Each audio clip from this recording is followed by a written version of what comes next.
basically, this is a whole little thing about Bloodhound Lil Jeff, man. Y'all been telling me to react to it, so we finna go ahead and get straight into it. Let's go, man. I'm standing on business for y'all, bro, because this is long. Y'all, let's get to 40K. Let's go. Anybody following the Chicago drill scene knows that in the past few months there's been a new star rising, whose appeal was based on the very same idea that made King Von so irresistible to many fans of the genre, a combination of personal charisma and a reputation that they really lived the life they rapped about. And what they most often rapped about was some of the most violent stories coming out of the most dangerous city in America. In a 3.5-hour video about King Von, it dawned on me that having allegedly killed at least 7 people, beating the bodies, and then going on to brag about it to the whole world while actively planning more hits, he actually met the FBI's definition of a serial killer. And unfortunately, in recent months, another rapper has emerged who not only claimed to have killed more people than King Von, but also rapped about it and quite literally modeled his persona on other famous serial killers. I'm of course talking about BloodHound, or BloodHound Lil Jeff, the self-styled Jeffrey Dahmer of Chicago drill. And to many, the next rapper who was on their way to becoming the next big thing in the drill scene with his wild claims that he had 10 to 11 bodies under his belt, rapping jaw-dropping bars comparing his life to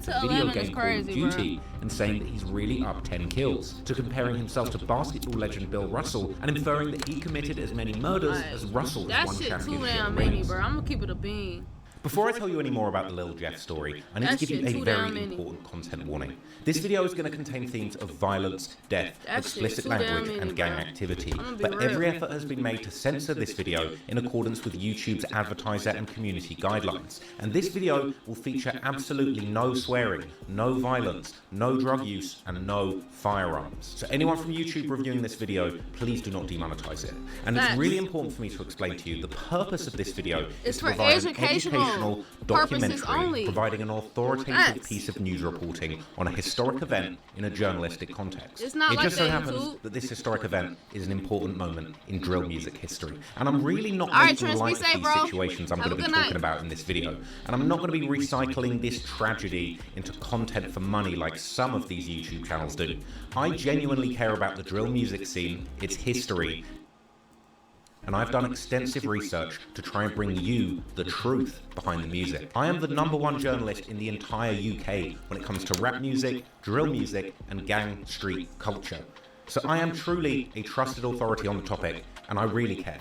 But that said, all of the opinions that you'll hear in this video are just mine alone, okay? Everything in this video has been taken from publicly available sources, and I'm not saying that everything here definitely happened, but what I am saying is that things were said and theories exist, a lot of them being online. I might say that somebody said that somebody killed someone else on Reddit. I'm not saying they definitely did it, but I am saying that people said it. Now, I'm not responsible for things that other people say, but you can't deny that these things were said. We can't skip and I will this be right now, providing because receipts for everything that I discuss in this video.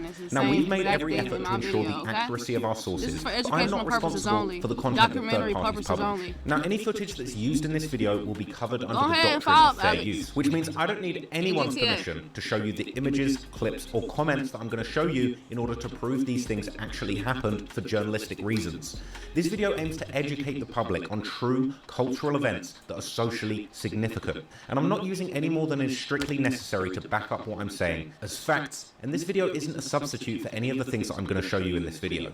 It's a completely unique piece of research with a unique purpose. I'm not taking money out of anybody's pockets, I'm just trying to bring you the facts, and I'm allowed to do that.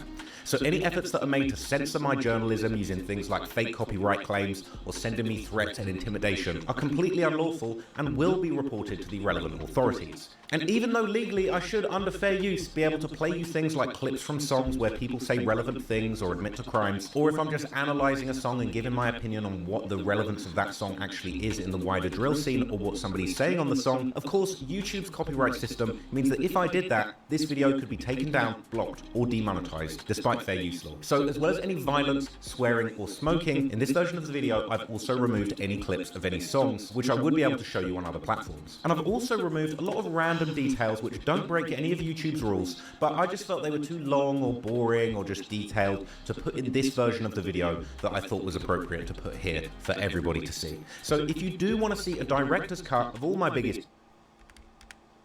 Alright, brother. Really done to omitting all of these alleged... Let's get into it now. Let's get to the action. Let's see if this dude really standing on business. I seen the 10 teardrops going down the motherfucking Easily head. compare hotels God to find damn. the perfect I'm somewhere. like, what the fuck? And got them damn Hotels.com. teardrops. Book in the Let's end. see if he really standing on it. Or stood alleged on it. murders in a very short time span. So around what age did you jump off the porch and start hanging out in the streets? I'm gonna say when I came outside for real, Sarah ain't I was betray like you this time. 18 type shit.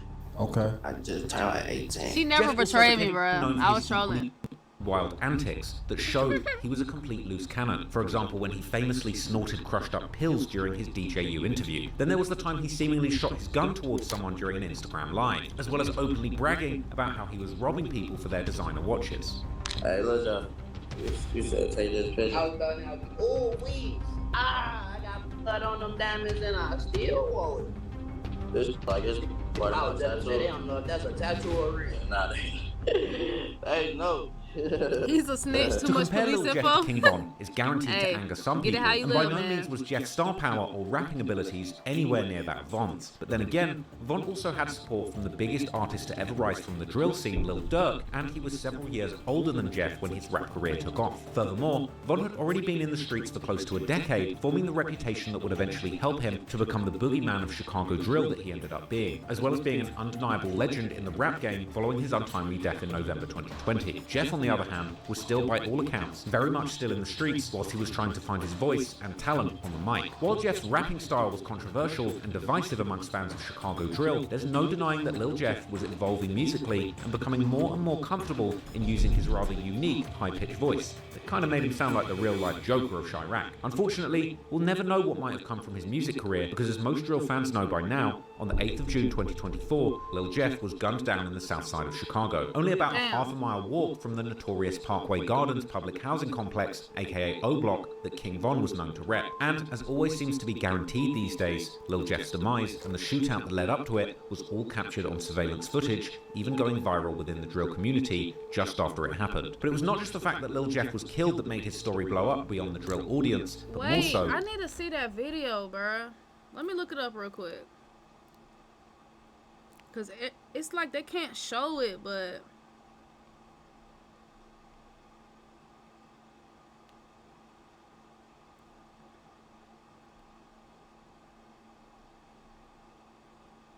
Like, it's a nigga sliding in the video? What?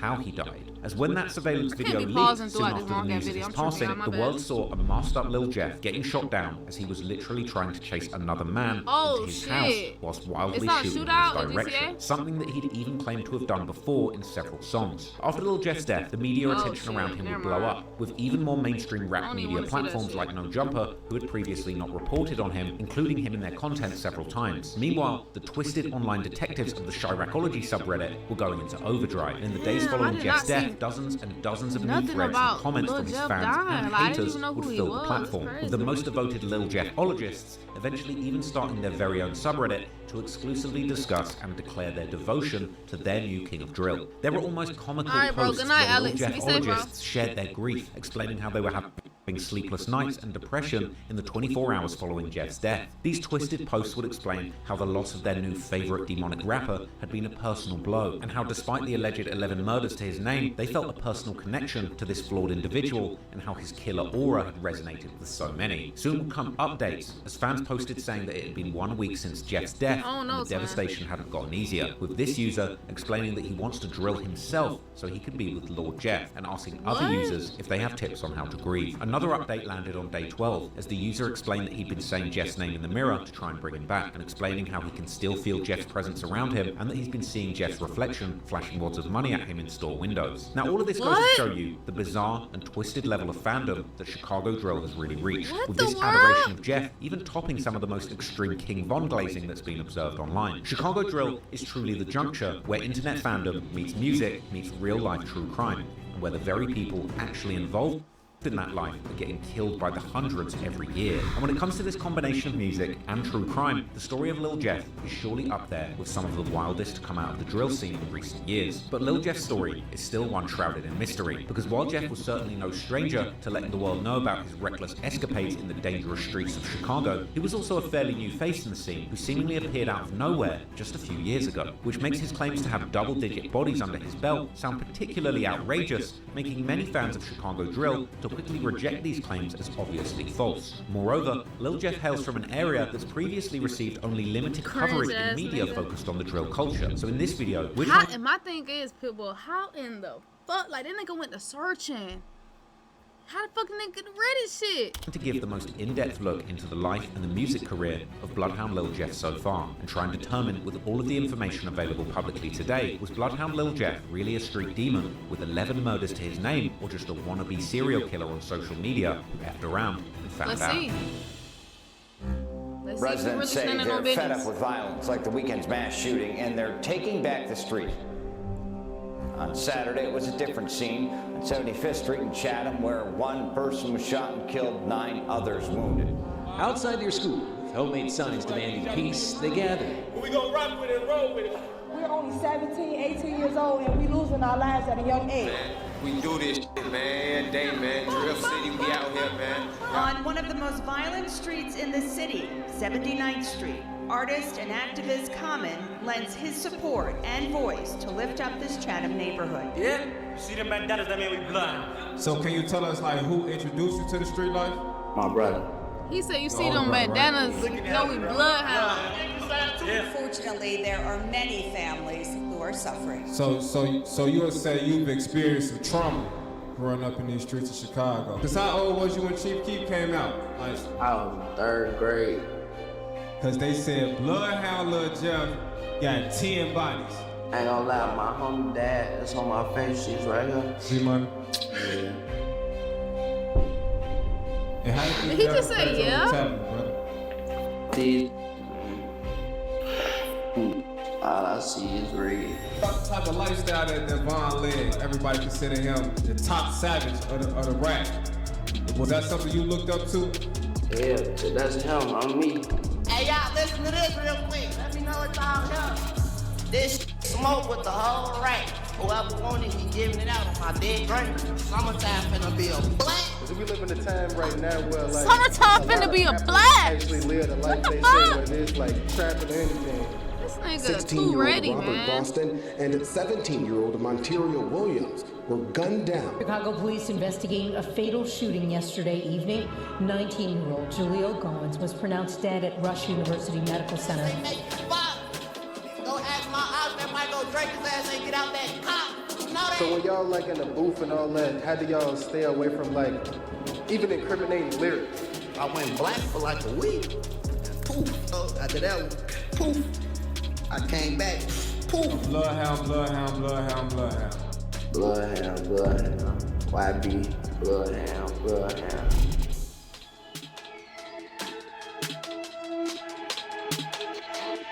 Why are you doing it like it's on some Candyman shit? What the fuck? Lil Jeff, getting real ourselves name into Jeffrey now, Lamar man? Harris, was born on the 14th of July 2002, These niggas getting talking named about after they his can't father, sleep without who him and shares the shit. exact same name. Jeff's family has seemingly mostly lived around the same area, the east side of Chicago. Bloodhound Lil Jeff story today. Can you start by telling us where you from? Chicago, north, east side of Chicago. East side of Chicago. East side. Yeah. However, this east side is not to be confused with the official east side, which is one of the 77 community areas of Chicago located in the far south side of the city. The unofficial east side, on the other hand, which is where Lil Jeff grew up, is mainly part of the Chicago folklore, and thus its exact borders are often heavily debated by locals, with many even arguing that everything in the south side, from State Street all the way to Lake Michigan, actually counts as the east side, which would even include hoods like the infamous O Block and their main rivals STL EBT and Jaro City. And on the other side of the Washington Park, also hoods like Tay Savage's Welch World. Yet these hoods are typically not discussed as being part of the east side, but rather simply being part of the south side, as in the case of O Block, STL and Jaro, or more specifically in the case of Welch World, part of the so-called low end, another area that's a deep part of Chicago folklore, which roughly covers the area area on the south side from the state to the lake north of Washington Park. In the drill culture specifically, the east side has become particularly known for hoods that exist roughly south of 67th Street, with this street and the two huge green spaces, the Jackson Park and Oakwood Cemetery, that border the street, creating a natural boundary in the north. However, there are also sets on the north side of the 67th Street that claim the east side, such as TYMB and Dro City, which both rep the 65th Street. While the line of where the east side ends when going westwards from Lake Michigan is much more ambiguous, with the State Street and the I-94 next to it, generally acting as a sort of last cut-off point, in the drill scene, this east side is known particularly for gangs like G Herbo and Lil Bibby's crew NLMB, which is made up of two clicked-up gang sets, No Limit and the Muskegon Boys, with these initials creating the NLMB moniker, which has also been used to stand for Never Leave My Brothers. However, NLMB's hood is located in the South Shore neighborhood, which is located very close to the shores of Lake Michigan, and is infamously known by the locals as Terror Town, a place with a long history for being particularly dangerous. Whereas when it came to Lil Jeff, his family seemed to mostly stay in a much more central area around the Grand Crossing and Chatham community areas, which generally have been much lesser discussed in the drill scene before Lil Jeff's recent blow-up, although the area has seen its fair share of rappers since the early 2010s repping these specific hoods. Now, Lil Jeff's family has long ties to the streets in the area. His father, Jeffrey Harris Sr., allegedly belonged to a street set called 068 C Block, C standing for Champlin Avenue, with their main spot seemingly being on 68th Street in Champlin. To put this location in context, this street corner is only about 0.3 miles from the location where Lil Jeff would eventually lose his life. And while there's not much available about this particular set online, Jeff's father was born in the early 80s, and thus he and his set were likely at their most active around the turn of the millennium and throughout the 2000s. What we do know with some certainty is that Jeff's family were closely connected with the very people that Jeff would later go to war with, including the person alleged by many to have been the one to gun him down, although there's no real evidence at the moment to prove who was the actual triggerman. But what can be said with more certainty is that close to the hood of Jeff's father, there would be another large hood that would end up playing a very large role in the street beefs that Jeff would get involved in. This hood was well known in Chicago even back in the 90s and 2000s when Jeff's dad was more active in the streets, and its history likely even goes much further back than that. Their hood was called the Lon City. For example, in the classic 1996 song by Chicago rapper D.A. Smart titled Walk With Me, he lists several Chicago hoods all around the area, with one of the bars referencing Lakeside, Paxtown, and Lon City, as Smart mentions how both Black Disciples and Gangster Disciples run the two latter hoods. But while Lakeside and Paxtown have more or less stayed intact until this day, at least in name, Lon City would eventually break apart, therefore it's not included in the modern gang maps. However, during the late 90s, in the trial against Larry Hoover, the infamous founder and leader of the Gangster Disciples, or GDs, one of the former members of Hoover's GDs, who turned informant, would give a very detailed description about the Lon City's territory at the time, this territory allegedly covering everything from 78th Street to 83rd Street, and all the... Ad. He finna run ass off through this bitch. I know it. We'll do 2 Michelob Ultras. Excuse me, would you consider playing us? For the old. Bruh, fucking ads. and all the way from State Street to Stony Island Avenue. This territory being absolutely enormous by modern Chicago gang standards. However, their main spots were seemingly on the 79th Street, such as 79th and Evans, which is just a stone's throw away from the 79th in Maryland that Jeff would later begin to claim. One of the highest ranking GDs of the 90s, called Shorty G, real name Gregory Shell, would even allegedly live in Lon City. Shorty G would also have a prodigy in Lon City called Lil Frank, real name Frank Smith, who would later rise to the top of the leadership of the original GDs before he was given a life sentence in 2023 for allegedly organising a killing of another high-ranking GD member as part of a leadership dispute. Due to its large size, Lon City had likely always had smaller sets working within it, both GD and BD, although the area has seemingly been majority GD. However, coming into the 2010s, Lon City, like most Chicago hoods, had lost the majority of its original structure due to the collapse of the traditional gang hierarchies during the 2000s, which led to the large gangs like the BDs and GDs to break into small names. I'm finna skip all the GTA gang shit and get straight to his story. Even after the breakup. Meanwhile, Drill City would seemingly get its name around the same time as the Chicago in Chicago, with this set having some of the first pioneering drill artists, such as the rapper known as Fat Smack, who's in... I tell him, the coupe looking like a Sunday, a chocolate the Maserati, butter vanilla guts, valet popping at the party.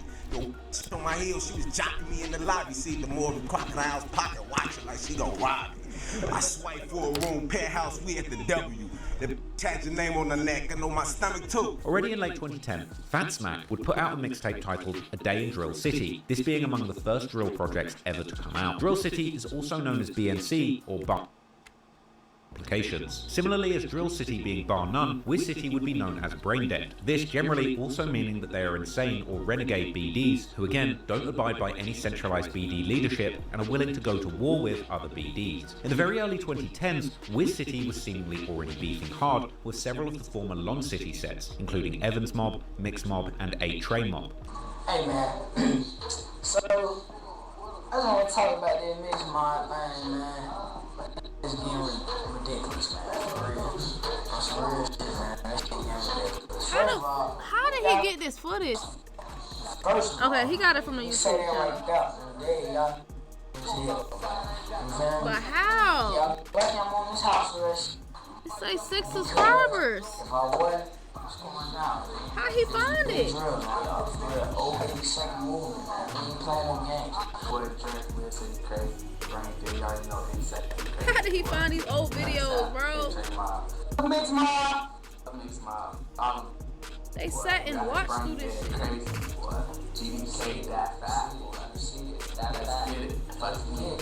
Meanwhile, it appears that Drill City members were originally much more open to linking up with different sets, even ones that were already at war with Wiz City, such as Evans Mob and possibly even Mix Mob, which might be why someone on Reddit, presenting them as having lived in the area, TYMB, would allegedly cause Drill City to separate themselves from them and ally fully with their biggest ops, the Mix Mob, instead. This alliance eventually going under the moniker DCMM, or Drill City Mix Mob, as represented by Fat Smack and another Drill City member called Leaky in their 2013 song by the same name. And they would also openly claim to be Wiz City K and vice versa.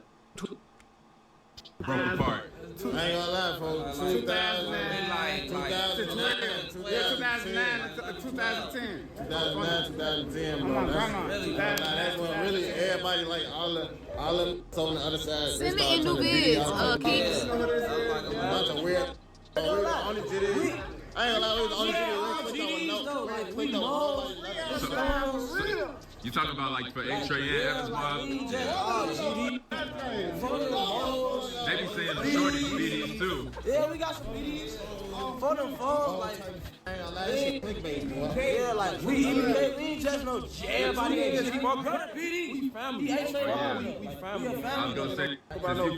Out of these 3 majority GD sets, Evans Mob is perhaps best known through their early 2010s connection with the infamous Washington Park-based set 600, due to 2 of their members, 600 Breezy and S-Dot, having a childhood and family connection to this set. Evans Mob is also known for a now classic moment in drill history when 2 of their members would catch infamous drill rapper Lil Reese from Lamron, aka the Grim Reaper, with this video causing the so-called Lil Reese Poopgate, as people would claim that the video showed visible skid marks on Lil Reese's underwear. A stinky conspiracy in Chicago drill that's been debated for years, and one which fans would eventually go all in on, analysing the patterns of the specific boxers that the Grim Reaper had been wearing that day, to eventually debunk the theory and prove that it was all a big poopception all along, as the alleged brown stain actually turned out to just be part of the design of that particular set of boxers. But anyway, 8 Trey Mob are a lesser known set to the average drill listener, although they too would have some rappers attempting to come up in the original drill wave, with artists like Don Darius and Murder Leil dropping some early songs that would gather some decent views, such as their 2013 music video for a remix of Lil Durk's song Competition, where one 8 Trey member can be seen proudly presenting his shirt which says MTVK, BNCK and Wiz City K. Seemingly part of TYMB, Wheezy, or Wee Wee, allegedly from the EBT set. Lil Chris was seemingly part of TYMB and can be seen in old pictures with them, and Chris World would then begin as a faction within TYMB, or YMB, meaning Young Money Boys, as the set was known before they would eventually change their name in honor of a dead member called Ty, real name Edric Walker, who was killed a year earlier in 2009 during a particularly violent night where 4 people died. Was darker. I didn't even see the names. While TYMB was primarily repping the 65th Street, Chris World would begin to rep the 66th Street, which Chris had seemingly frequented, even though he would in fact live near the 64th Street. Around this time, TYMB, the newly founded Chris World, and Wick City, that would later become known as O-Block, were all seemingly pretty close with each other, with their main ops being sets like STL EBT. However, this would allegedly change when Obama from TYMB was killed in March 2012, with many now seemingly thinking that his killer was a man called Kenny Mack, not to be confused with the Kenny Mack from the FBG Duck murder case, or several other Kenny Macks from different sets all over Chicago. This Kenny Mac was part of Chris World, and by all accounts, one of the central members in that faction. According to some Chiracologists, Obama's death was the result of a dice game gone bad, which would make sense, given that even though witnesses would seemingly describe the killer simply walking up to Obama, he was in fact found dead in a hallway. Others have claimed that the beef between TYMB and Chris World actually goes back way before Obama's murder, with some drill fans claiming that one of TYMB's top rappers, Money Man, was in fact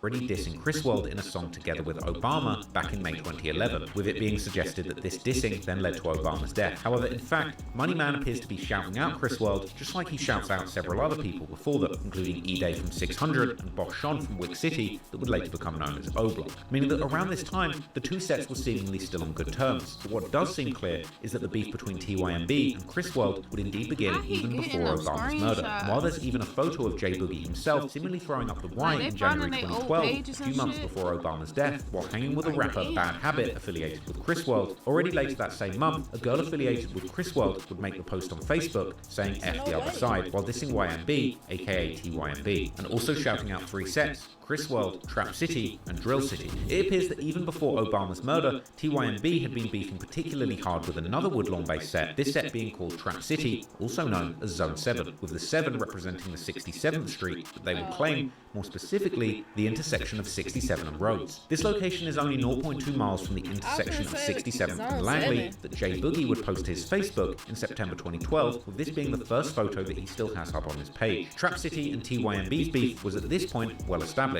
with beloved members like a 17-year-old named Rio, real name Ryan Gibson, having allegedly also been killed by TYMB in October 2011. Trap City and TYMB had also been beefing through music, such as the TYMB member B Gutter releasing a diss song towards Trap City called Gangbang 067K Diss in January 2012, a song where he dissed numerous members and ended the song with an outro, sending a clear message to both Trap City and Drill City, as well as shouting out TYMB's allies at the time, Wick City, aka O-Block, Lamron, 600, and Mac Creek, which at the time was a faction that was part of Dro City. It seems that as early as late 2011, Chris World had been getting increasingly close with Trap City, in the process cementing their beef with TYMB. Therefore, when Obama was eventually killed in March 2012, Trap City and Chris World would immediately become one of their targets for revenge. Regardless of who may have been behind the murder, J Boogie and other Chris World members were now in an active war with TYMB, together with Trap City and also Drill City, or 06679 as they would call themselves collectively, based on their respective streets on the 66th, 67th, and 79th streets. TYMB's revenge for the murder of Obama would allegedly come in August 2012 when Trap City member Scooter, real name Johnny Howell, was gunned down in Trap City's hood. Needless to say that going into 2013, the war between TYMB and the 06679 was getting increasingly heated, with TYMB members even making custom shirts where they would exclusively diss these 3 sets. TYMB would also diss them heavily on the music side, with Money Man releasing a music video in April 2013 with none other than Prince Dre from O-Block, where Prince Dre would shout out Lil Chris while paying tribute to what he called Chris Way, before Money Man would go in dropping a very disrespectful verse dissing Drill City, including their rapper Fat Smack, as well as rapper Tank Montana, who had been part of the Mix Mob, Drill City, and the Bloodhounds, and would later change his name to BloodHound Hothead.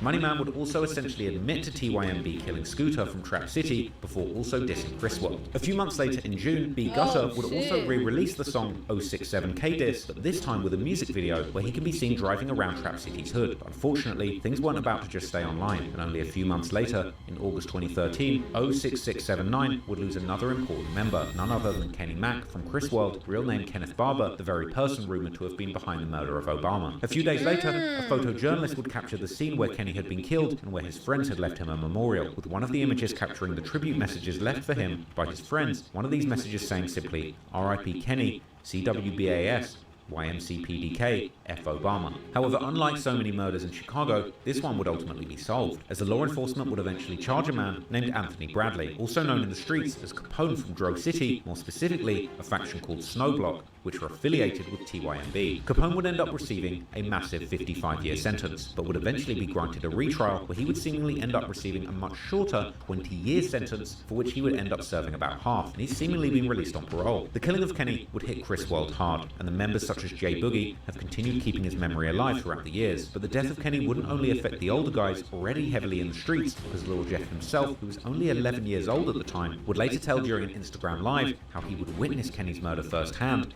even admitting that this had likely messed his head up. Long live my nigga Mac. I was there. Hey, Jug on my dead grandma phone. You I alive? damn that shit at a telephone. That shit hurt me a little bit. I was like, dang, it's real. Long live Kenny Mac. I was there. I witnessed that. We was about to lake. I think ever since then I've been fucked up. That's probably what it was. I feel like they caught my homie. Perhaps this was truly the first of many life-altering experiences that would affect a young Lil Jeff, that would ultimately eventually push him towards the life of violence that would end up costing him his life. But 2013 would also mark a moment when the Chris World members, including J Boogie, would end up getting heavily involved in the drill music scene, likely influencing Jeff to do the very same thing, as well as seemingly starting a new clique, a clique that Jeff would also eventually end up joining years later. That clique would of course be the Bloodhounds. Alright, now we get into it. I love my life. Hello? We want this home from you.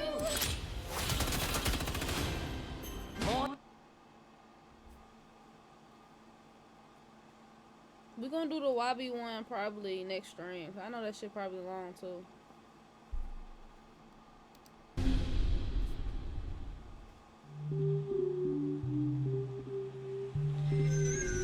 Going into 2013, the Chicago drill music scene was reaching its peak, propelled by the immense popularity of Chief Keef. But while other up-and-coming drill artists were largely keeping the similar dark and violent themes that had made the genre popular, both lyrically and sonically, Chief Keef himself, who was now living the good life in the rich suburbs just outside of Chicago, and surrounded by all the lean and loud he could possibly consume, would quickly begin to experiment with his sound, cranking his auto-tune settings to the max while beginning to add much more melodic elements to his rapping, combined with an often heavy slurring, likely at least partially caused by his increasing consumption of that prescription cough suppressant. Keef would also largely ditch his day one producers during this period, instead accepting beat submissions from random YouTube and SoundCloud producers, many of whom had taken the more upbeat elements from Keef's earlier projects, particularly his debut album Finally Rich, but turning those elements up tenfold. These beats were much more influenced by the late 2000s and early 2010s Atlanta rap and trap music, with artists and groups such as Roscoe Dash, Travis Porter, Young LA, and J Money, as well as of course Future, with inspiration Atlanta, also man. being taken from prolific producers from the area like DJ Spins, London on the track, and KE on the track. But with a new twist, these beats eventually got the label of futuristic beats amongst fans. While at the time, this era of Chief Keef was extremely criticized by mainstream rap fans, it's now largely considered perhaps his most influential era, playing a large role in making him one of the contenders for the most influential rapper of the 2010s, with this era that his fans tend to call the lean era, together with what would eventually evolve around 2014 into an equally fantastically named era, the Zan era, arguably largely birthing what would become known as mumble rap, as well as playing an enormous role in influencing the flows, rapping styles, and beat choices of later popular artists like Lil Uzi Vert, Playboi Carti, Kodak Black, and countless others. But the reason why Chief Keef's 2013 era is so important to mention here is because by late 2013 and going into 2014 and 2015, the members of Chris World would also end up getting heavily involved in the buzzing Chicago music scene. But unlike the majority of rappers coming out of Chicago at this time, they would attempt to build heavily on this new sound that Chief Keef was creating, even using the same YouTube and SoundCloud producers such as Intel on the beat, who was one of the producers behind Chief Keef's classic that perhaps best describes the lean era, the song Love No Thotties. Another producer who was getting commissioned a lot during this period was the French beat Phenom Cash Money AP, who produced numerous songs for Keef and other GBE members during this time. Chris World would do this under the name Finesse Crew, which the Chris World rapper Saw J would present in his solo song titled after the group in September 2013. In the music video, we can see many key members of Chris World, including the main people of the Finesse Crew, including of course Saw J himself, as well as Chief 2 Times, Smooth, Bad Habit, now going by BH, and J Boogie, who incredibly at this point was still only 15 years old. J Boogie would eventually not only appear in these videos, but also participate in the rapping, such as the song BAS, released with a music video in May 2014, and a music video for Finesse Party, which was released in November 2014. J Boogie would release early solo songs such as his 2014 remix of Bobby Shmurda's Hot N-Word, but for whatever reason, these songs have been now wiped off the internet. Despite most of Finesse Crew's songs being pretty upbeat party anthems, they would also keep repping their gang sets in their music videos, including in the banger titled Forever Mac and Chris, which was released in June 2015, as well as being seen dropping Wise for TYMB. However, TYMB was taking the dissing once again to another level, as Money Man would release his remix of Lil Durk's Competition, titled No Competition, in July 2014. Once again, he would get straight to the point, beginning the song by dissing Scooter and Rio, as well as Kenny Mac and Chris World. He would then begin his verse by saying how he blew someone's brain back on the 67th before aiming his diss directly at J Boogie, saying that he better cool and asking how is he even Chris World when he didn't even know Chris personally, as he had seemingly stated Flipside in 2010 when Chris was killed. Whether or not J Boogie actually knew Chris personally is unclear though, as Boogie himself has seemingly indicated that he did in fact know him, and that he has stayed on 67 since he was a young boy. Money Man would also diss Drill City and several other members from 06679 and their affiliated sets, such as Lil Ricky from Chris World and Lil Ant from Mix Mob, who was killed in 2013. Perhaps as a response to this song, Finesse Crew would eventually end up making their own dedicated diss track, released with a music video in May 2015. This song was called simply War, and the beat was a much more standard dark drill anthem. In the song, the Finesse Crew rappers go back and forth, spitting bars whilst dissing their ops, particularly TYMB, with Boogie also taking part in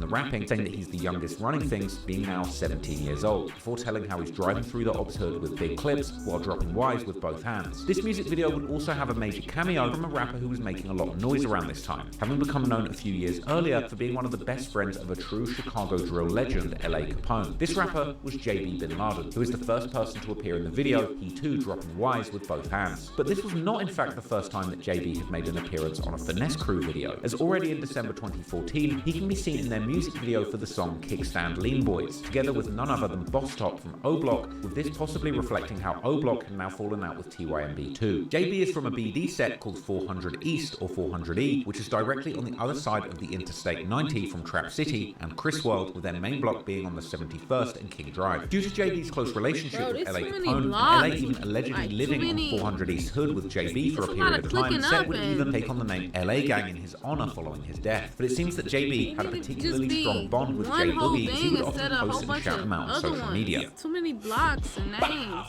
Smoke your like a blue cigarette, a blue one. However, not everyone was happy about people outside of 600 paying tribute to LA Capone, and 600 member Blast His Ass, aka Blastum, would in fact call out J Boogie and Chief 2 Times, aka Vontae, for throwing the LA hand sign on social media. Anyway, Chris World and also members like JB from 400 East were still also close with 0679, aka Trap City, and the Drill City Alliance, and particularly they were hanging out with members like CJ from Drill City.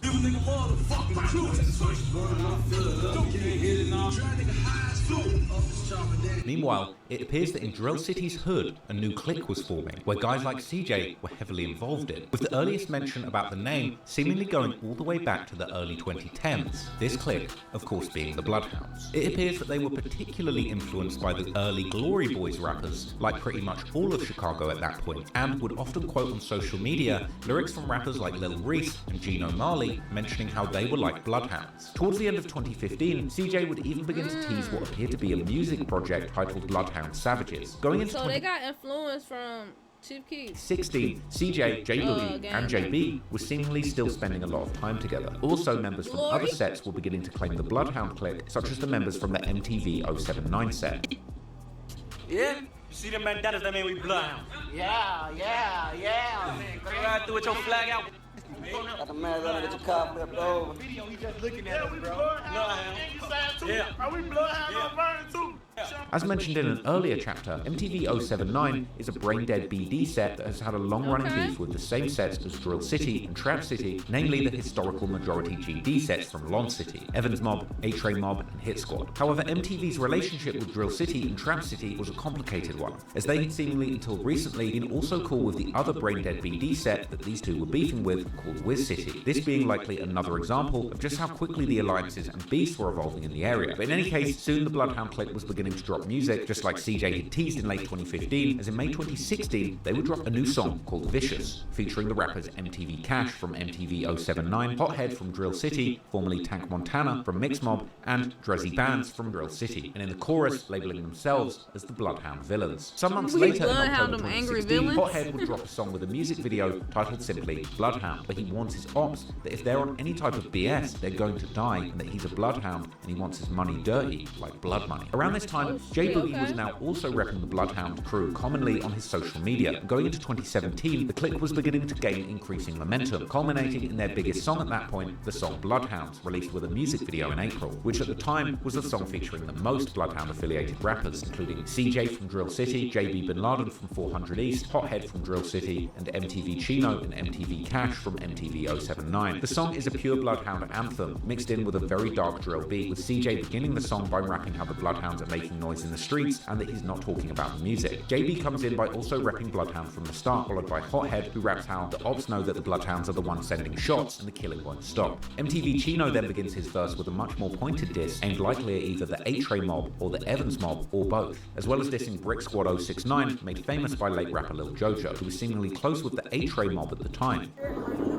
A-Tray mob,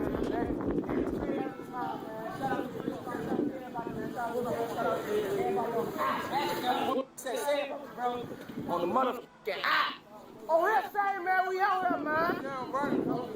The song is ended by MTV Cash, who implies that others are trying to claim the name Bloodhound, but they are the real Bloodhounds. Also, J Boogie is in a visible role in the music video where he's often shown toting his gun with a laser beam, and at the very end of the song, someone who sounds a lot like Boogie even begins to rap a few bars before the song fades out. The Bloodhounds were at this point clearly an established group, seemingly made primarily out of members from Drill City, Chris World, 400 East, and MTV 079. But while they were for a time being putting out quality music, it was clear from their raps that they were also staying very busy in the streets. Meanwhile, Lil Jeff had gotten to about high school age, still holding on to his dream of becoming a professional basketball player, with his 2017 sophomore team even seemingly winning some tournaments. Unfortunately though, it would appear that the next year his dream would come crashing down, as Jeff would not make it to his high school's varsity team. He would later talk about this during his DJU interview, saying how not making the team made him realize just how real life is, and that he had no idea what he would do after. So all this is brand new. This is a brand new life you living, Lil Jeff, because you 21 now. So I wonder what you were doing at 16. I was 16. Around that time, you were doing the Soldier Boy. I was trying to play basketball, but that's around the time I ain't make the varsity team. So at 16 was when I was realizing this shit for real. I don't know what the fuck I'm gonna do. Cause you know, after that point, like once you don't make that team, it's over. It seems that this was likely the moment when Jeff's life would truly begin to take a new direction, and with his previously desired career path now falling off track, he was looking for a new future. Jeff would still graduate from high school in 2020, with his mum throwing him a fancy graduation party, but Jeff wasn't about to head to university to chase an ordinary career. Instead, it seems that he would end up following in the footsteps of his big brother, and soon he would begin showing up in the streets, raising hell with the rest of the Bloodhounds. W graduation thing? Shit. One savvy saver wins $25K at Banco ZK every single month. You could be next. Alright, so it seemed like he jumped off the porch as soon as he realized that he, you know, didn't make the varsity team. Damn. It crushed his fucking dreams.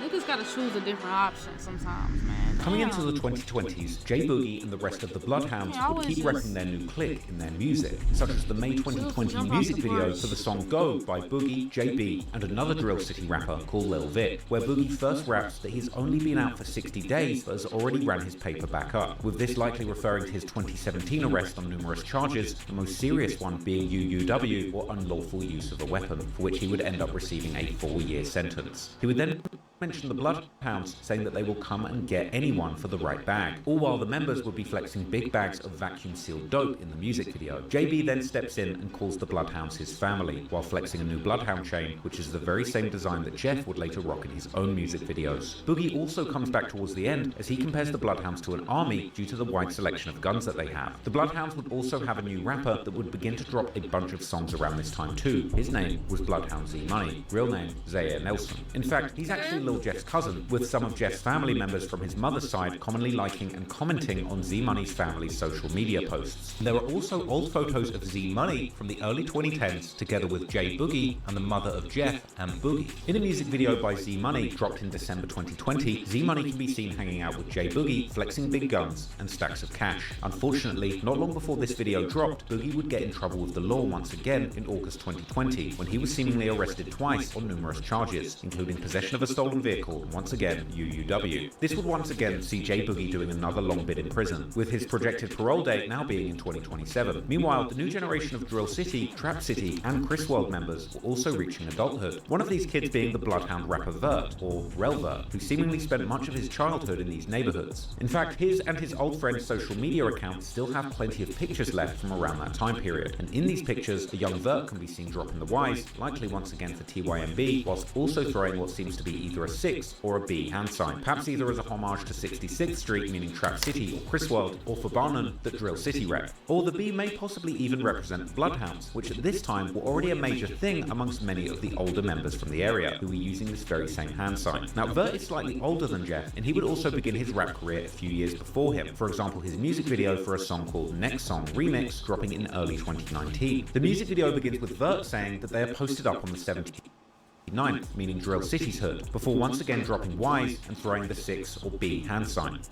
Hey, you know how the fuck come here, so man, you know, I'm coming here. Oh, 7 now, you know, get it. Yeah, a whole lot of that. He then begins his verse by saying how he's posted on the 9 and sometimes on the 6, meaning that he hangs out in both Drill City's hood and Trap City or Chris World's hood. While it appears that Vert was mostly repping Drill City, he would also be very close with Trap City members, as can be seen from his 21st birthday vlog in 2022, where he hangs out in Trap City's hood, with this video being eerily posted exactly 2 years before Jeff's death in that very same hood. More specifically, Vert is hanging in the video near 67th and Evans, while Jeff would be killed near 67th and Rose, only about a 0.3 mile walk away. Vert would also explain in his early 2022 interview with Truth Teller TV that he was both Drill City and Trap City.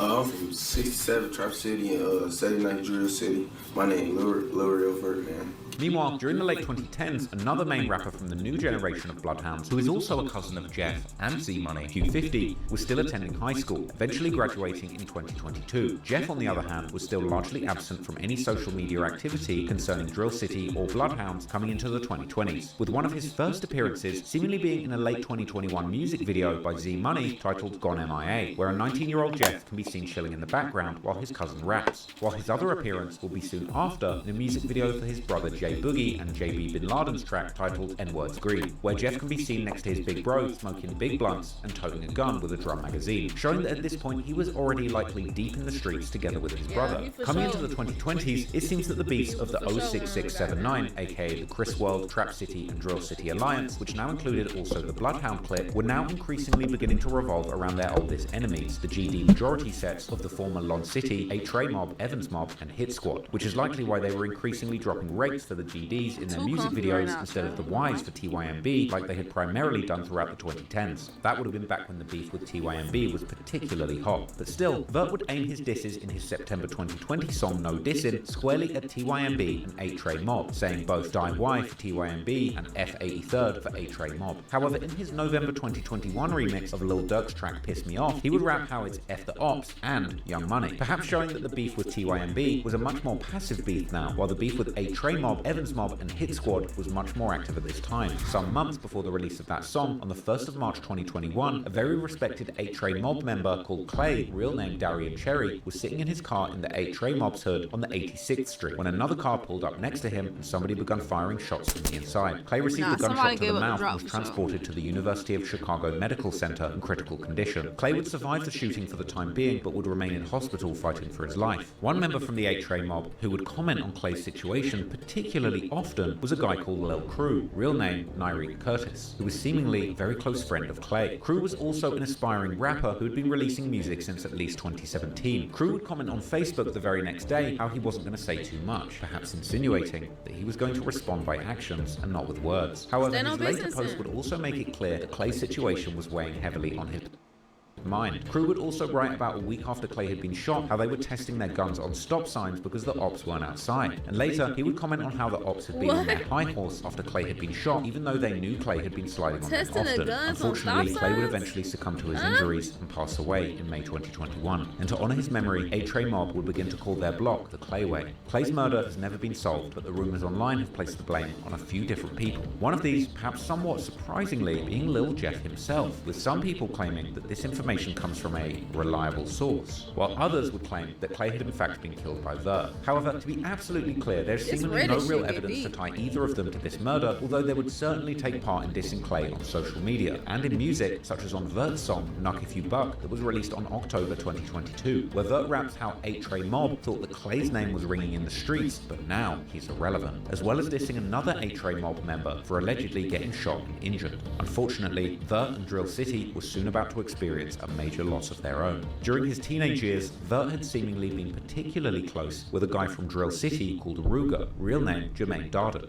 Unfortunately, Ruger would be gunned down in Drill City's hood in March 2021, whilst 2 others were wounded. This would be another devastating loss for the people close to him. Q52 would pay his respects to Ruger right after his death, showing that while he might have been absent at this point from the music videos of guys like Vert, he was very much involved in the street side of things. Like Clay before him, the killing of Ruger would also become yet another unsolved murder in Chicago. However, there has certainly been some interesting posts that have come out after his death, one of these being a post from one of the cousins of Clay, who would say how he'd risked his life to get back for Clay. Then, less than a month after Ruger's death, on the 13th of April 2021, at around 7 PM, Lil Crew would be outside the very same 300 block of 86th Street, where Clay had been shot at the beginning of March, when someone would open fire at him, striking him in the chest. Crew would then be taken to the University of Chicago Medical Center, just like Clay had been, but this time the injuries were immediately too critical, and Crew would be pronounced dead soon after arrival. Yet again, the murder of Crew would go unsolved. But in online spaces, such as Reddit, the Jeffologists themselves, who have been rumored to possess an almost otherworldly ability to see the victims of their demigod and his disciples in their crystal balls, have once again pinned this murder on Vert. Some would even claim that Vert himself had gotten shot in the leg before Crew's murder, which he references in an unreleased song. This possibly even being the same shooting where Ruger would die and 2 others would be injured, one of these 2 then possibly being Vert. Vert would also mention Crew in the song Knuck If You Buck, as well as the rapper Don Darius from 8-Tray, who was one of the early rappers for the set before he was killed in 2013, saying that he can't go out like Don D and that 8-Tray haven't got a get back for Crew and Clay, with at least the implication being that the 06679 were indeed behind the murders of both Crew and Clay. But perhaps the most telling lyrics from Vert are in a lesser known song from early 2022 titled Live or Die by the Chris World rapper Chief 2 Times, now going by the name Big Boss 2 Times, featuring Tero and RB Tasky from Trap City, as well as Vert, who raps in his verse how it's F8-Tray, before specifically mentioning both Crew and Clay, saying how he got them both lit. Yet others have claimed that Crew was in fact killed by somebody from the Woodlawn set 800, who are known for beefing with numerous sets, including both the Bloodhounds and the 8-Tray Mob. However, what is once again clear is that following the murder of Crew, Vert would use many of his songs to send messages that they had in fact gotten get back for Ruger. Firstly, in the beginning of June 2021, Vert would drop a music video for his song titled Play By The Rules, where the video begins with a tribute clip of Ruger dancing to Lil Durk's song No Auto Durk, where Durk raps the famous line, "New op pack in the air, this gas or what?"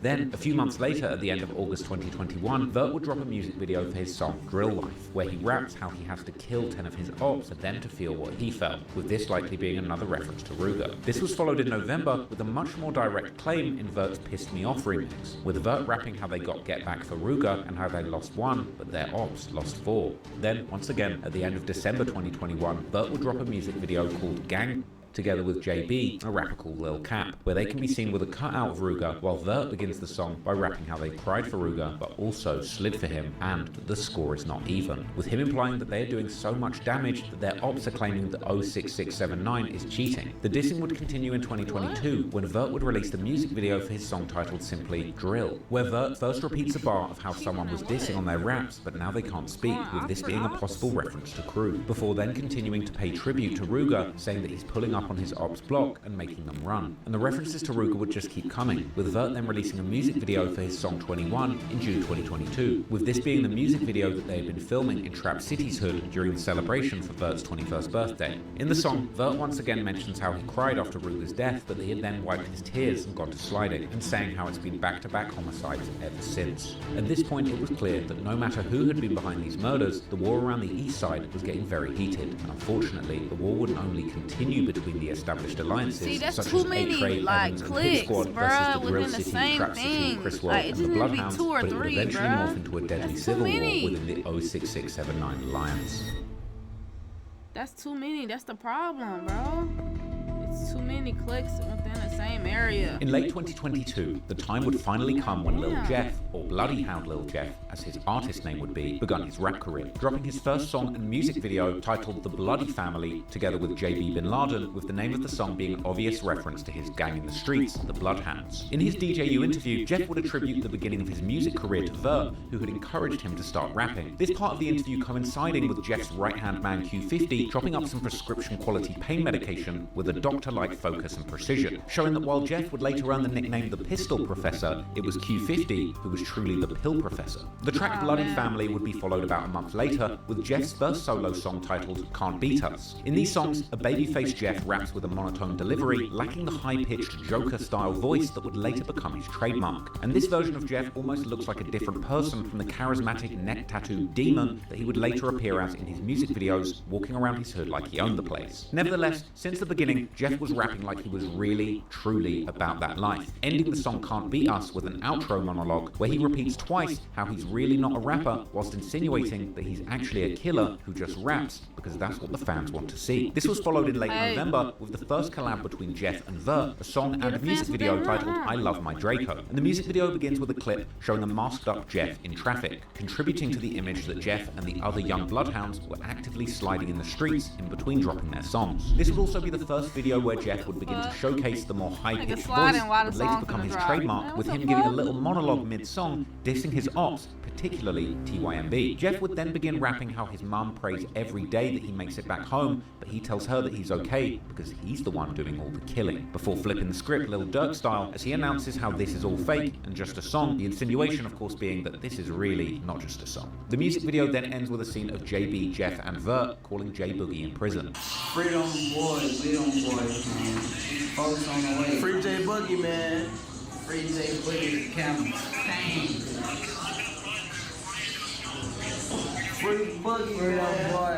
But coming into 2023, Jeff would keep dropping new music with videos like the song N-Words B12 on March the 23rd, as well as the song Big 3 on April the 3rd, together with Q50 and another Bloodhound rapper, Slimito. In both music videos, Jeff can be seen surrounded by the Bloodhounds, including this time also his cousin Z Money, who is now playing the role of background character, whilst giving Jeff all the limelight, as he once again continues to portray his image of a killer, insinuating on N-Words B12 how he'll see people that he's killed in hell. Unfortunately, as these music videos dropped, a tragedy had already stricken Jeff and the Bloodhounds that would completely change the alliances in the area, and ultimately cause the downfall of Lil Jeff. A few years before, in 2020, a bunch of rappers from the 0679 alliance of Trap City and Drill City, including RB Tasky, Lil Cap, Vert and Mooka, will drop a music video for their song titled On Fire. The music video, which was filmed and released by AMF Visuals, who would eventually also become Lil Jeff's manager, is now interestingly unlisted. The music video begins with one of the most random cameos in perhaps all of drill history, with the camera showing King Von's sister, Kayla B, and the late Texas rapper Enchanting, who would sadly pass away in 2024, with both of them hanging out in Trap City's hood. The video also shows guys like Vert hanging out in Trap City, like on the corner of 66th Street, aka Marquette Road, and Rhodes Avenue, while the rapper Mooka raps a bar about how the alliance between Trap City or Chris World and Drill City would never divide. Indeed, coming into 2023, the alliance between Drill City, Trap City, and Chris World, aka 06679, had lasted for over a decade, with these sets seemingly never having any larger qualms during this period. Unfortunately, in 2023, this alliance would finally come crashing down, with one murder shrouded in mystery changing the relationship between these sets irreversibly. On the 7th of February 2023, BbyLon would tweet a cryptic message saying how tables turn, bridges burn, but it is what it is. JB's tweet really could have been about just anything, but what would happen only a month later would certainly make this tweet seem ominous in hindsight, as on the 16th of March 2023, at about 2 p.m, Jeff's cousin Z Money, aka Zaire Nelson, was sitting in his car on the 1300 block of East 79th Street near the intersection of 79th and Kimball. This location being in the Avalon Park neighborhood, about 0.6 miles east from the main intersection of the Bloodhounds on 79th and Maryland, which is in the Chatham neighborhood. There, another vehicle would reportedly approach Z Money's car in a parking lot of a dry cleaners. Someone from inside that car began opening fire, hitting Z Money multiple times. Z Money would be taken to the University of Chicago Medical Center, where he would unfortunately be pronounced dead. Chi-Town crime chasers would later arrive at the scene to film the aftermath of the shooting, showing the police combing through the scene with numerous shell markers left on the ground. In the comments of the video, Q50's mum would react to the footage, clearly personally personally affected by the death of Z-Money, and the loss of Z-Money would be a huge blow for the Bloodhounds, particularly Jeff, as his cousin had likely been like a brother to him in the streets ever since his real brother Boogie had gone to prison. To pay tribute to him, both Jeff and Q50 would get Z-Money tattoos on the top of their eyes, as well as a bunch of Z's tattooed on their index finger,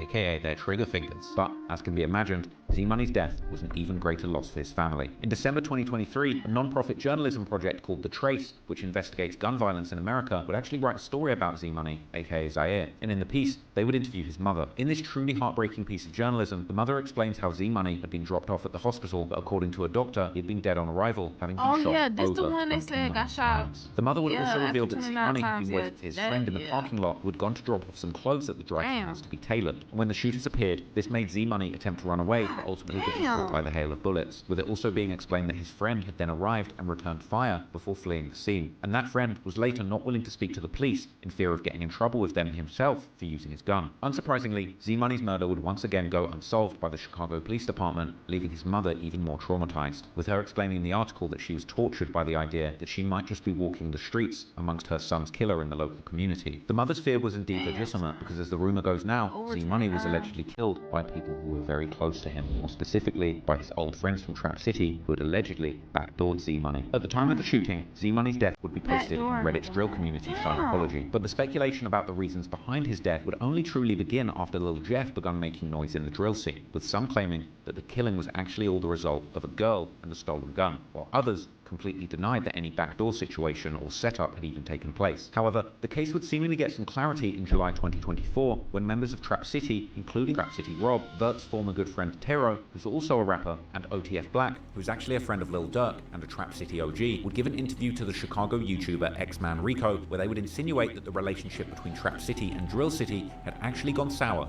over a stolen chain. Cause the way Reddit, this is why I want the clip too. They say his dad from down here, Big J or something like that. Big J.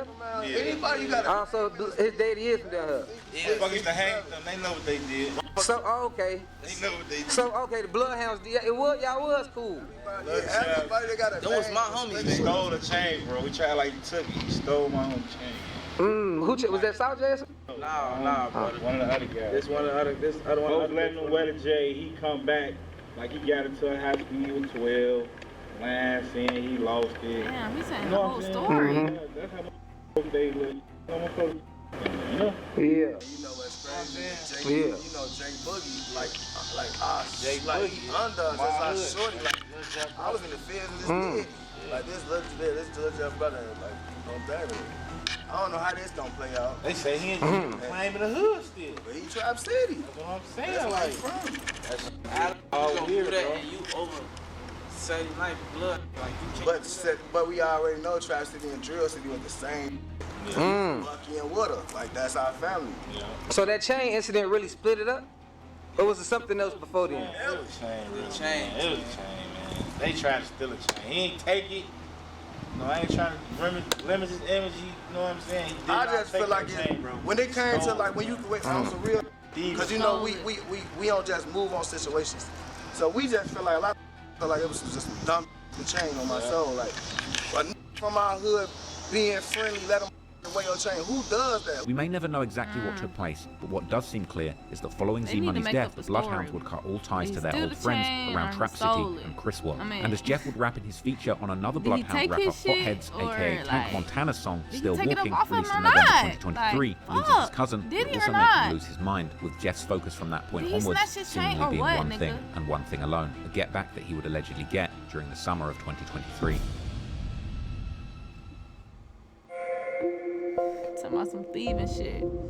When it comes to Lil Jeff and his alleged bodies, the rumors and theories tend to range from the absurd, suggesting that he's truly a demon catching all of these bodies, to pretty much complete denial that he ever killed anyone at all. But there's no doubt to me that Jeff was really in these streets though, with several videos circulating on Q50's Instagram years later showing that by 2024, Lil Jeff was indeed a hardened gangster riding around the city, constantly strapped with guns, ready to kill at a moment's notice. However, it would seemingly be a process of several years before he would become the hardened hardened gang member he was known as today. In one of the earliest YouTube videos covering Jeff's alleged bodies, his rumored murder spree stretches all the way back to September 2014, with his first alleged body supposedly being an 18-year-old who went by the name Mally Marl, real name Kamal Burton, who was allegedly affiliated with the A-Tray mob. Although the murder itself would take place in the far south side in the Old Geld Gardens community, at the time Jeff would have barely been a 12-year-old boy, seemingly gifted in basketball. He would have been spending most of his days training for a career in the sport. Also, according to a CPD spokesperson, Marl was approached by two men who then opened fire. The idea of a scrawny 12-year-old Jeff being mistaken for a grown man in this case sounding pretty unlikely. But for further context, even Jeff's own brother Boogie would have still only been 16 years old at the time of Marl's murder, albeit he would arguably always look older than his age. In more time, we'll likely learn much more about Jeff and his younger years as things come out, but when it comes to his deeds in the streets, it's likely much more sensible to take his own account of his childhood seriously. As he would recount in his DJU interview, Jeff would allegedly truly get in the streets quite late in his life, around 2020, this being his last year in high school and graduation. So around what age did you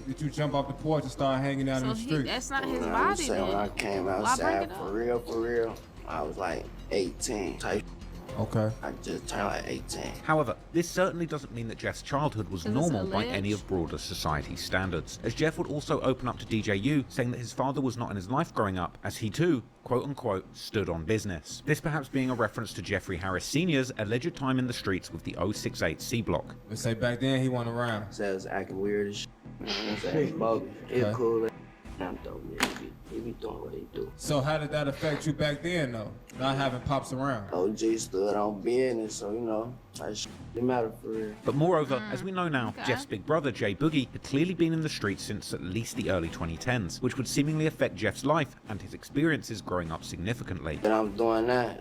I've been seeing my whole life, you know what I'm saying? I told you I got an older brother, so this ain't nothing new for real. It's the same shit I've been seeing. Everything I was doing, I saw already. One of these significant moments in the young Jeff's life would of course be witnessing the murder of Kenny Mack. Whilst another incident that affected Jeff growing up was his family house getting shot up with one of the bullets, according to Jeff, whizzing by right next to his head. So can you tell us like who introduced you to the street life? My brother. Your older brother, right? Yeah. Okay. And how was he showing you the ropes? Let me tell you, my crib got shot up when I was like 14. I was some stupid ass. The bullet that flew like right past my face. They had shot the back and the front. Then they blew the car up and set that on fire. It was busting. I ain't gonna lie, it was going on. That almost hit me, though. See what I'm saying, though? Shit like that play a part. I was type of just seeing that shit every day. I was seeing it every day, see what I'm saying? So like everything I was seeing that shit all the time. Just like I'm doing right now.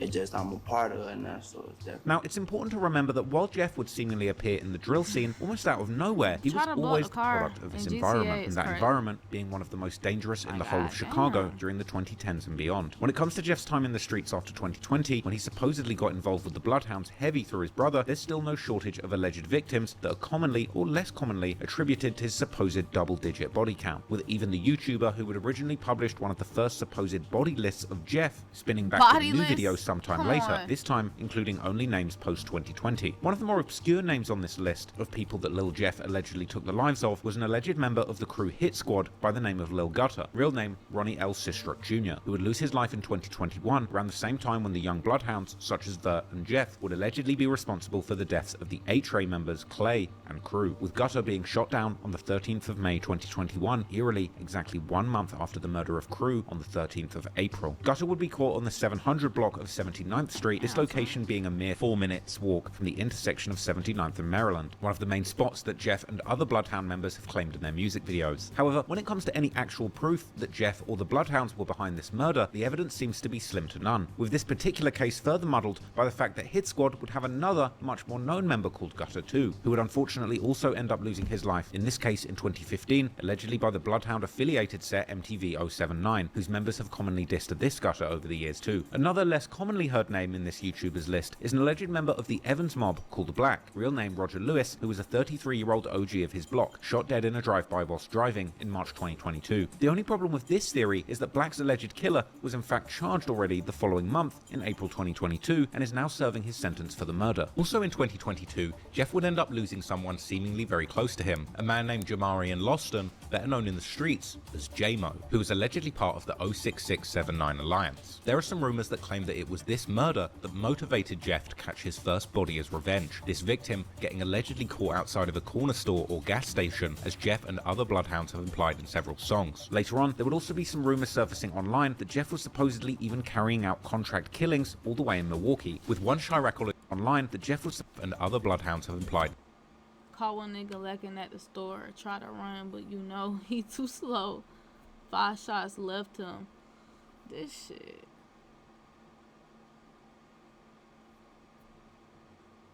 I hate he gone, but you know I'm Mr. Get Back and it won't be long.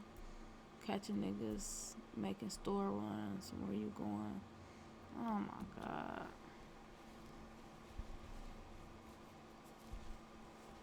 Several songs. Later on, there would also be some rumors surfacing online that Jeff was supposedly even carrying out contract killings all the way in Milwaukee, with one Chiracologist dropping a picture in the comments of Jeff hanging out with some alleged local gang members from Milwaukee, with this picture being from a music video of the rappers Ghost, 53206, Super Throwed Feifei, and K-Rax called Plenty Missed Calls, released in July 2023. This outfit actually being the very same one that Jeff is wearing in his music video for the song N-Words B12, released on March 2023. In fact, even now, K-Rax still seemingly has Jeff as his profile picture on Instagram, which he likely changed following Jeff's death. Jeff and the other Bloodhounds would also later make several references to doing contract killings and to Milwaukee, with JB Bin Laden rapping in the song Run But Can't Hide that also features Lil Jeff how the Bloodhounds have blood for hire, meaning that they're selling hits too. Whilst Jeff himself would also rap in the song LA Freestyle how someone tripped and got killed, and how he's in Milwaukee like the NBA team, the Milwaukee Bucks. Q52 would claim in the leaked song BH4L how people know that he has bodies from state to state and that he's clapping people in Milwaukee for money. However, while some people on Reddit swear that this is a fact, there seems to be very little actual proof to back up these claims, and it appears that when it comes to the more plausible rumors, these will begin not long after the death of Z-Money in March 2023, with one of the first alleged victims of Jeff following Z-Money's murder being a young man called Lil Pooh, real name Pierre Boozer Jr., who hailed from Jeff's old stomping grounds, being allegedly part of the Flipside set who repped the 93rd Street. However, Pooh was seemingly well affiliated in the East Side,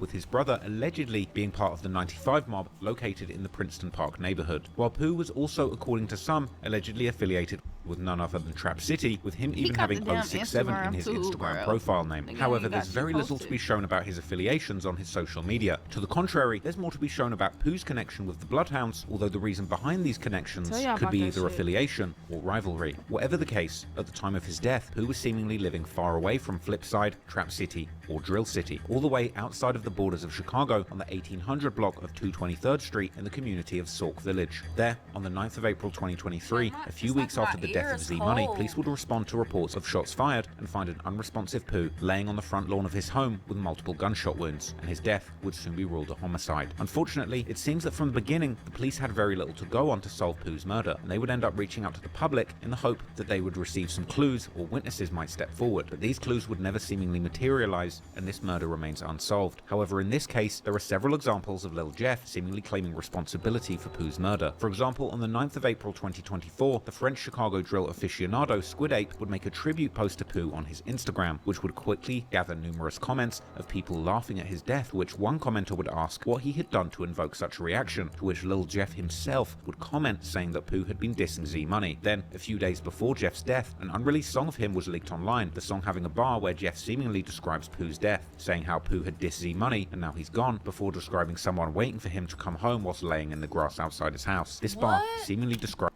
Lil Pooh dissed Z, now Lil Pooh gone, you know that never take too long.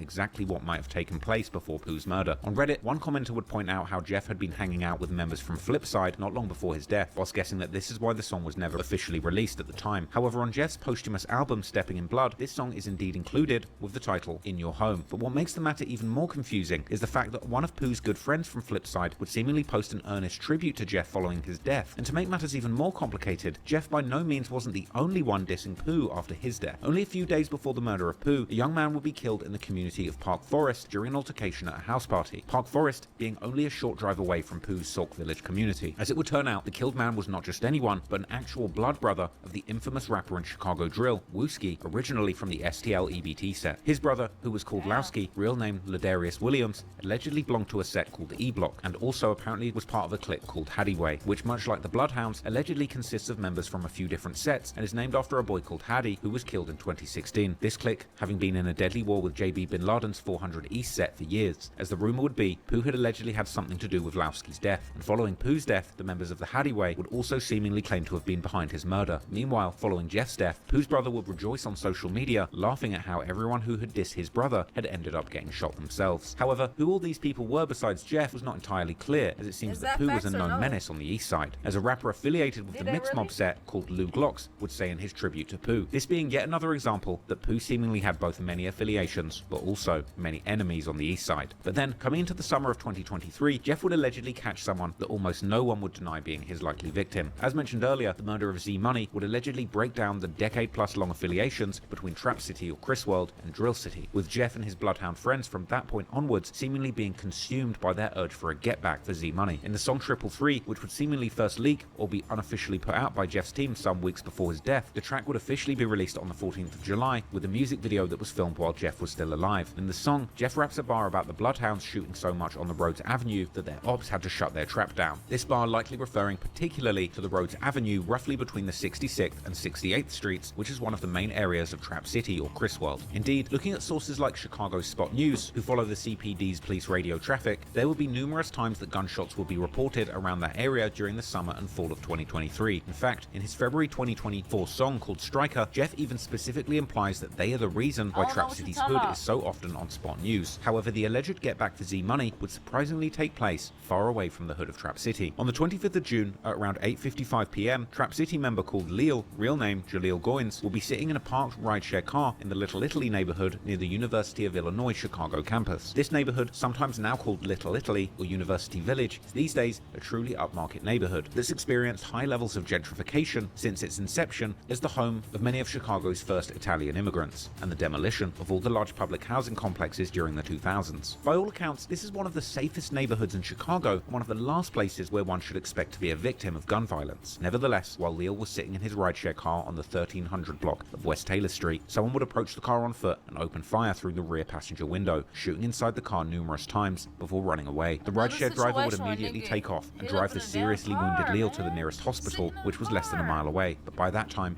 it would already be too late and Leil would be pronounced dead upon arriving at the hospital. The local ABC 7 News will be at the scene later that night and the next morning, interviewing the locals who had witnessed the shooting, with one of them explaining how the police may have counted 8 shots on the car window, but she claimed to have heard more than 20. This perhaps said something about the type of gun that was used in the shooting.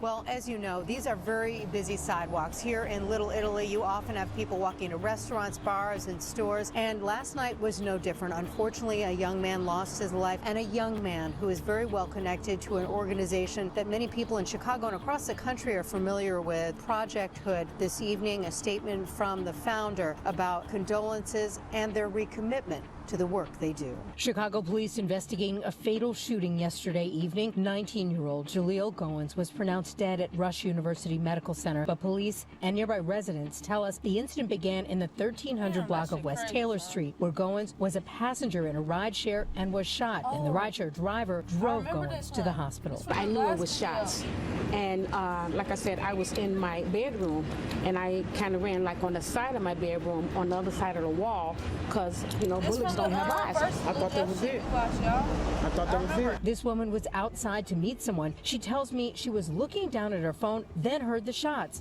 She thought she had been shot, but she had not. I'm down there on the ground crying and shaking and stuff. Pow, pow, pow. They said it was like 8 shots. No, I believe it was more than 20.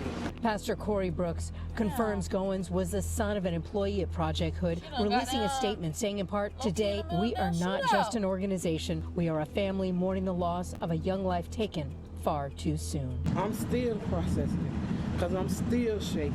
It's scary. You know, we should be able to walk out our door, walk to get something to eat, walk to get the newspaper. Stuff is happening everywhere, but something definitely needs to be done about the crime. Pastor Brooks tells us that Goins was a son of their executive assistant as well as a brother of their youth manager. In his statement, he went on to say, "This reminds us of the need to stand together against gun violence." As for the investigation, Chicago police tell us at this point, no one in custody no motive. Following the incident, the rideshare driver too would open up about his traumatic experience, explaining how Leil had likely passed away already during the short drive to the hospital. The rideshare driver whose passenger was shot to death in his car near UIC is opening up about the traumatic experience. 19-year-old Jalil Goins was shot after getting into Robert Smith's car on Sunday night. Smith says he hit the gas when someone standing outside of the car started shooting. He rushed Goins to the hospital where he was pronounced dead. I was running stop signs at intersections to get away. So at one intersection, I had to stop it because there was a car coming through, and then I turned to him and said, "Hey, I'm going to take you to the hospital." And he said, "Okay." And then the next time I stopped, I had to stop at a light because there was 2 cars coming through the intersection, so I couldn't run it immediately. I looked back then, and he wasn't moving anymore. Police have not made any arrests in this shooting. The very next day, on the 26th of June, Jeff, together with JB and Q50, would drop their remix to Lil Yachty's popular track Coffin, reusing the beat and making their own version of the song with the same name. The song and music video had obviously been made a long time before Leil's death, but the timing of the drop is still pretty interesting given the title of this track, Coffin. And the music video for Coffin begins with Q50 showing an old video of Z Money to the camera as the title of the song is placed on top of it, and the video ends with Q50 making a Z hand sign to the camera, showing that the death of Z Money was certainly playing a major role in their lives at this point. While in the lyrics, Lil Jeff largely continues his usual antics, talking about toting switches and Dracos and killing his ops with face shots, as well as saying how their ops are sneak dissing and throwing subliminals, before ending his verse by saying how he might rob a rapper next while showing 2 bust-down watches fully flooded with diamonds on his arm. The implication seemingly being that Jeff was already deep in his habit of robbing people of their watches at this point, with him even rapping that he might rob a rapper that just signed a record deal. And for the record, these watches are serious licks. These aren't vintage Datejust we're talking about. The 2 watches being shown off in this video are serious pieces. One is an iced out Rolex Day Date, which would be worth at least $33,000 if real, and the other appears to be a fully iced out Audemars Piguet Royal Oak chronograph with Arabic numerals. Now, I'm not saying that this watch is definitely fake, but I did do a lot of digging and I couldn't find a single listing for an AP in 2-tone with the same dial layout and the Arabic numerals like the one Jeff's wearing in this video. Like, I couldn't find one at all. It doesn't exist. But I did find very similar configurations to the watch that Jeff's wearing, going for around $50,000 to $70,000. Perhaps it's an AP that's been customized, or perhaps it's fake, as I did find a very similar looking fake one for less than $600. But anyway, after dropping the song Coffin, Jeff would take a few months long hiatus from dropping new music, but he would still remain active on social media. During one Instagram live from this period that's still available online, Jeff describes how they are the reason their ops are dead or in a wheelchair, before Q50 notices someone who appears to be from Trap City commenting on the live how Jeff and Q50 are sharing the same Marnie mask, to which Q50 reacts by beginning to clap his hands, while putting on a smile that can only be described as devious, giving Jeff a run for his money for the #1 Joker of Chirac. We the reason the other day in a wheelchair they got shot or they brought him in. Hey, who you talking about, boy? Hey. We was just talking on the phone, we was just cool, so who the fuck you talking about? The martial arts. They said we sharing a Marnie mask. So first grade we just had a mask that we, that's a hat. What the fuck is that? That's a hat. It's just like this. The clapping of hands would eventually become somewhat of a trademark for Q50 when referring to killing ops or getting back for Z Money. Y'all move out here. Everybody probably see y'all got the Z Money tattoo on your face. It's probably real noticeable. You know that. You see, that's that related. That's that get back from my man. That's that get back from my man. That's that get back from my man. Y'all basically let us know who that too. We see y'all keep his name alive every chance y'all get. That's cuz. That's our cousin, folks. Me and folks cousin. You see photos heat up, real sandbox, baby. Let us know like the impact he had on the hood that he. Did you see? You see his tattoo on my face? You see? Hey, look, relentless. Relentless. It's brighter. Okay. That's like that. Look. Hey, look. The same I cried about, you know. Anyway, more Trap City members would soon enter the chat, aiming their disses particularly at Q50, saying how he just came outside in 2020, and pointing out that he has Z Money tatted on his face but hasn't even known him for over 5 years, as well as saying that he used to be just a gamer, to which Q50 would once again respond simply by clapping at the camera. Hey, why do niggas talk about niggas running? Oh, ain't no ever have you running, folks. Hey, look though, folks. They got no money on these racks, man. Hey, hold on. Even if folks came outside yesterday, guess what? What they say, I can't see no. A lot of they ain't even gonna bounce. That's a compliment. Alright, the comments. They said Quill just came outside, got that man on my dick, on my L's. Come on now. On first grade, I've been just. Hey, L's, your square just started doing. used to ride horses in the hood. Shut up. This back and forth would only intensify, with Vert now addressing Trap City explicitly, while Q50 would reminisce about the times that he allegedly made Trap City members run, before the discussion would eventually turn to Leil, with Jeff saying how he can't even smoke with you if you don't smoke Leil. I wasn't even talking about them because they had some goofs to me now, because I wasn't even talking about them. I ain't even said nothing about 67. They had some straight peons for me. They did it themselves. I wasn't even talking about them. They came trying to come into my life and be funny. Yeah, folks used to ride horses. Why you talking about some this, that? You know all that. I see where it is. What it is, where it's at. Maybe if they want to be so cool with always got to go down live. And that's what it is. I see that. Oh, man. They say I woke up start spinning. That's like you know what I'm saying? That's a compliment. Hey, Ills, on my dear grandmother grave, please go stand on your block right now and I'll finish show you just like I did. No. Yeah. So, folks, can we get half that little slab today?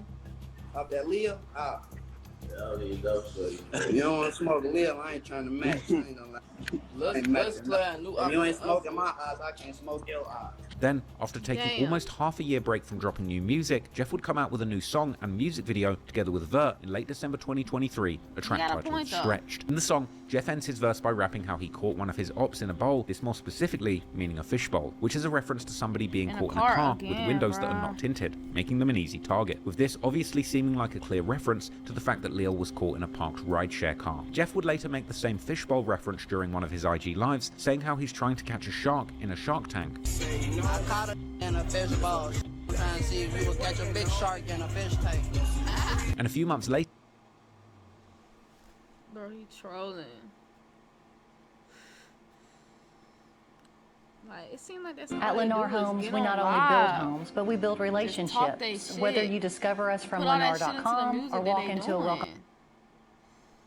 And a few months later, in March 2024, the Trap City and Leil dissing would continue as Jeff and Vert released a song and music video titled FTO, a common abbreviation for F the Ops. And on the song, Vert first raps how his old friends have become his ops now, before Jeff comes in, starting his verse with a wild opening line, saying that he left 7 people dead in his city, and this time dissing Leil by name, saying how he's not giving any passes, and anyone lacking is getting smoked, before saying how they smoking on a Leil pack. Later that same month, Jeff and BbyLon would release their song and music video titled Run But Can't Hide, where Jeff raps just like Vert in the previous song that he's now beefing with guys that he used to be so close with that they used to sleep in the same bed. This would be almost word for word the same thing that Jeff's mother would allegedly tell him in a text message, where she appeared to praise him for the murders he was doing in the streets and appearing to be in awe of her son's violent reputation, saying, "Go ahead, son, your name ringing bells in the streets." I said, "Is that my boy?" And going on to say that she loves to see him sliding on the kids who slept in the same bed as him as a child. With this old Instagram story from Jeff showing their supposed text exchange with his mother going viral after his death and even getting reactions from channels like No Jumper. Dissing Leil and Trap City had now become a common occurrence in the Bloodhounds. Proud of him? Man, oh hell nah. Go ahead, son. Story from Jeff showing their supposed text exchange with his mother going as a child. With this old Instagram story, go ahead, son. I love it. Sliding on them who slept in a bed with you. What the Your fuck? Name ringing bells in the streets. I said, "Is that my boy?" And going on to say that she loves to see him sliding on the kids who slept in the same bed as him as a child. With this old Instagram story from Jeff showing their supposed text exchange with his mother going viral after his death and even getting reactions from channels like No Jumper. Dissing Leil and Trap City had now become a common occurrence in the Bloodhounds music and would continue like clockwork. In the song No Tomorrow by Q50, Jeff and a rapper called FG Red dropped with a music video in April 2024. Q50 raps how he calls the last dead op from the 67th, aka Trap City, an Uber pack. And this was once again followed by that same month with Jeff's solo song Tony Montana, where Jeff raps how they're killing their ops while the ops are throwing up L's. This once again seemingly being a direct reference to Leil, as Jeff and the Bloodhounds would also make it their habit following the death of Leil to drop L's as a diss to him. In the song 333 by Lil Jeff, Q50 and the honorary Bloodhound member Lil Scoom from a set called the Burly Boys. That would first appear online in May 2024, but would later be released after Jeff's death, together with a music video. Jeff would once again seemingly reference catching Lil inside of a car,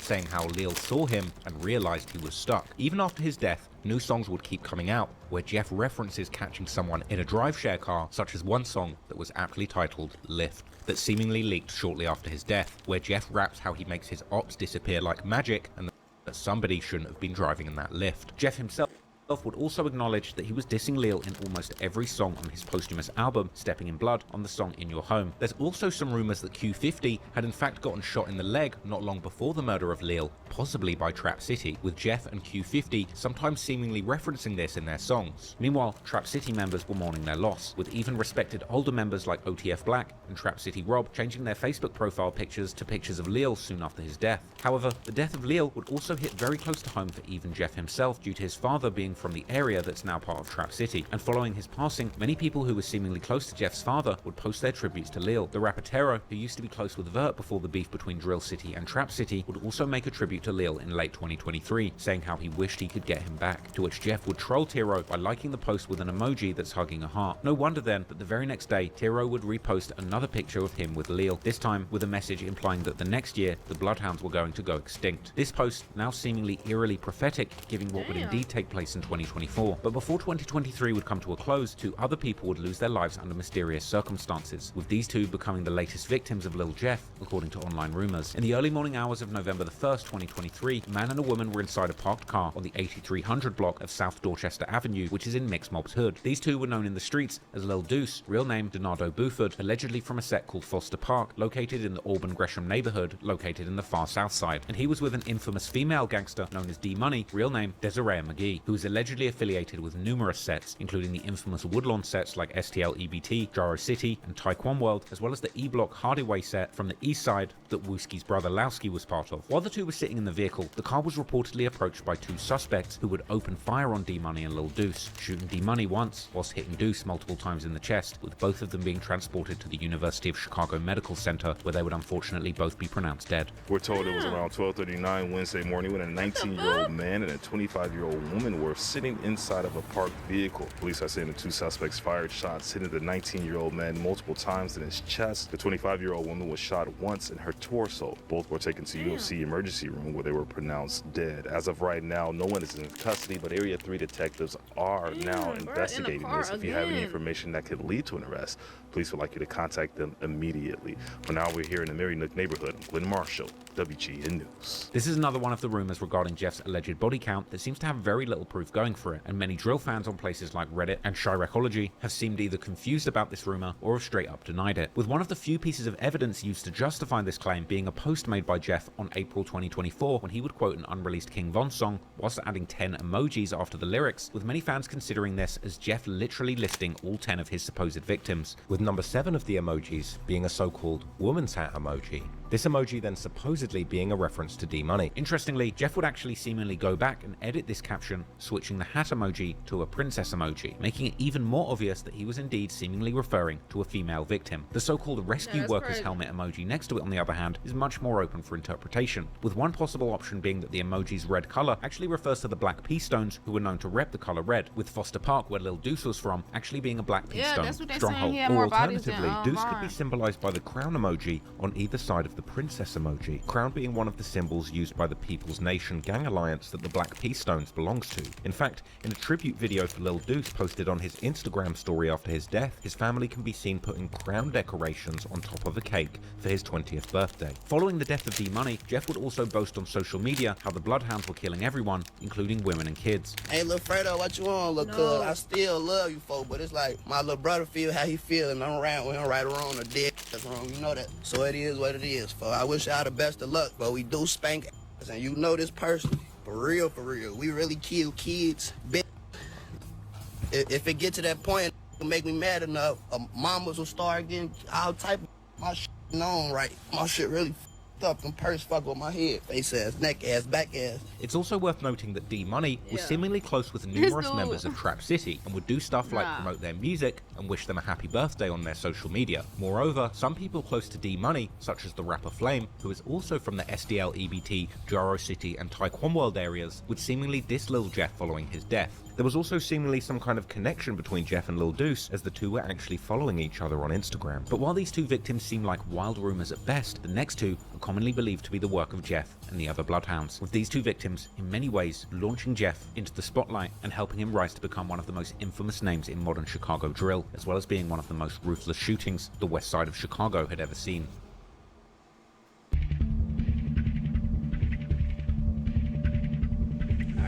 To understand the events that would take place in early 2024, we likely have to go all the way back to the early days of the young Bloodhounds. As I mentioned before, out of the three main rappers associated with the Bloodhounds, Jeff, Q50 and Vert, it appears that Vert was likely the first to get into the streets. On his old Facebook page that's under his real name, the young Vert can be seen often hanging out on the east side with the rest of the kids and older members from Drill City and Trap City or Chris World. How long?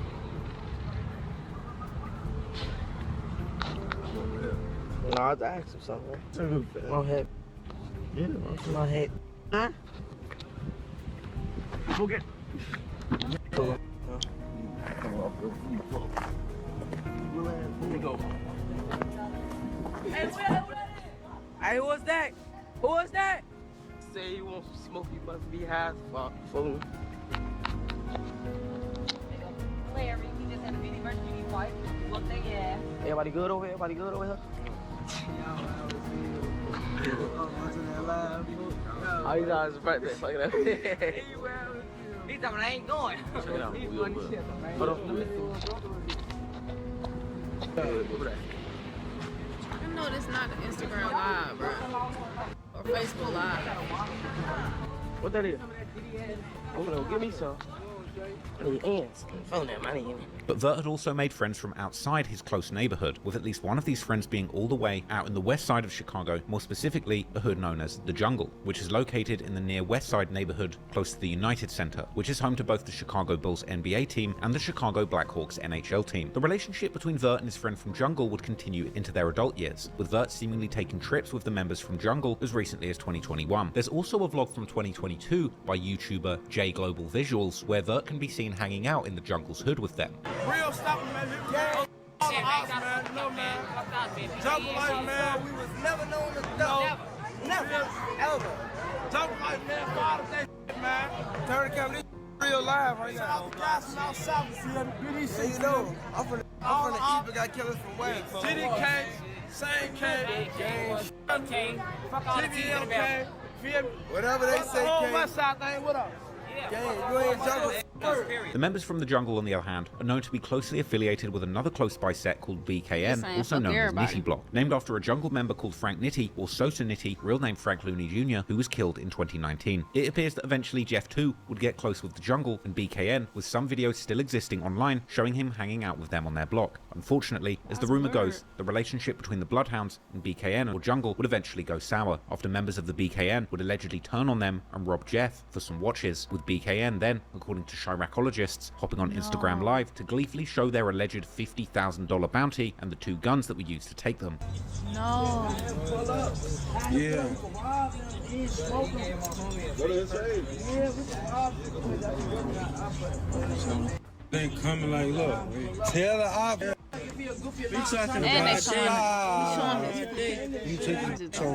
We got like 50K down.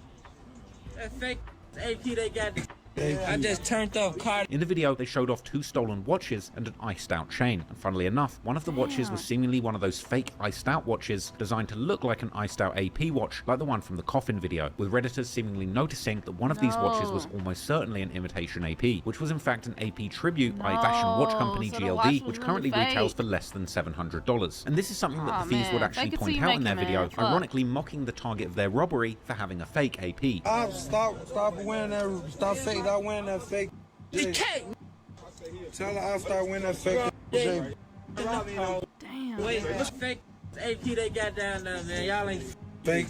I just turned. While the other watch was just a plain Jane Cartier Santos, which if real would be worth as little as $3,000, along with a matching chain that reads Bartier, which I guess would make sense for the Bloodhounds if they were swapping the C's with B's like old school Bloods when they were buying a chain to match the Cartier watch. But clearly, this was no 50 grand lick, and arguably such a small taking that the robbery would certainly not end up being worth the consequences that would come soon after. As despite the low value of the items taken, it would be the damage to the ego of the person the items were taken from that would escalate the situation severely. Jeff too would seemingly later open up about these events, saying that nobody took anything from him by force, but rather they ran off with them when he wasn't paying attention. Public service announcement.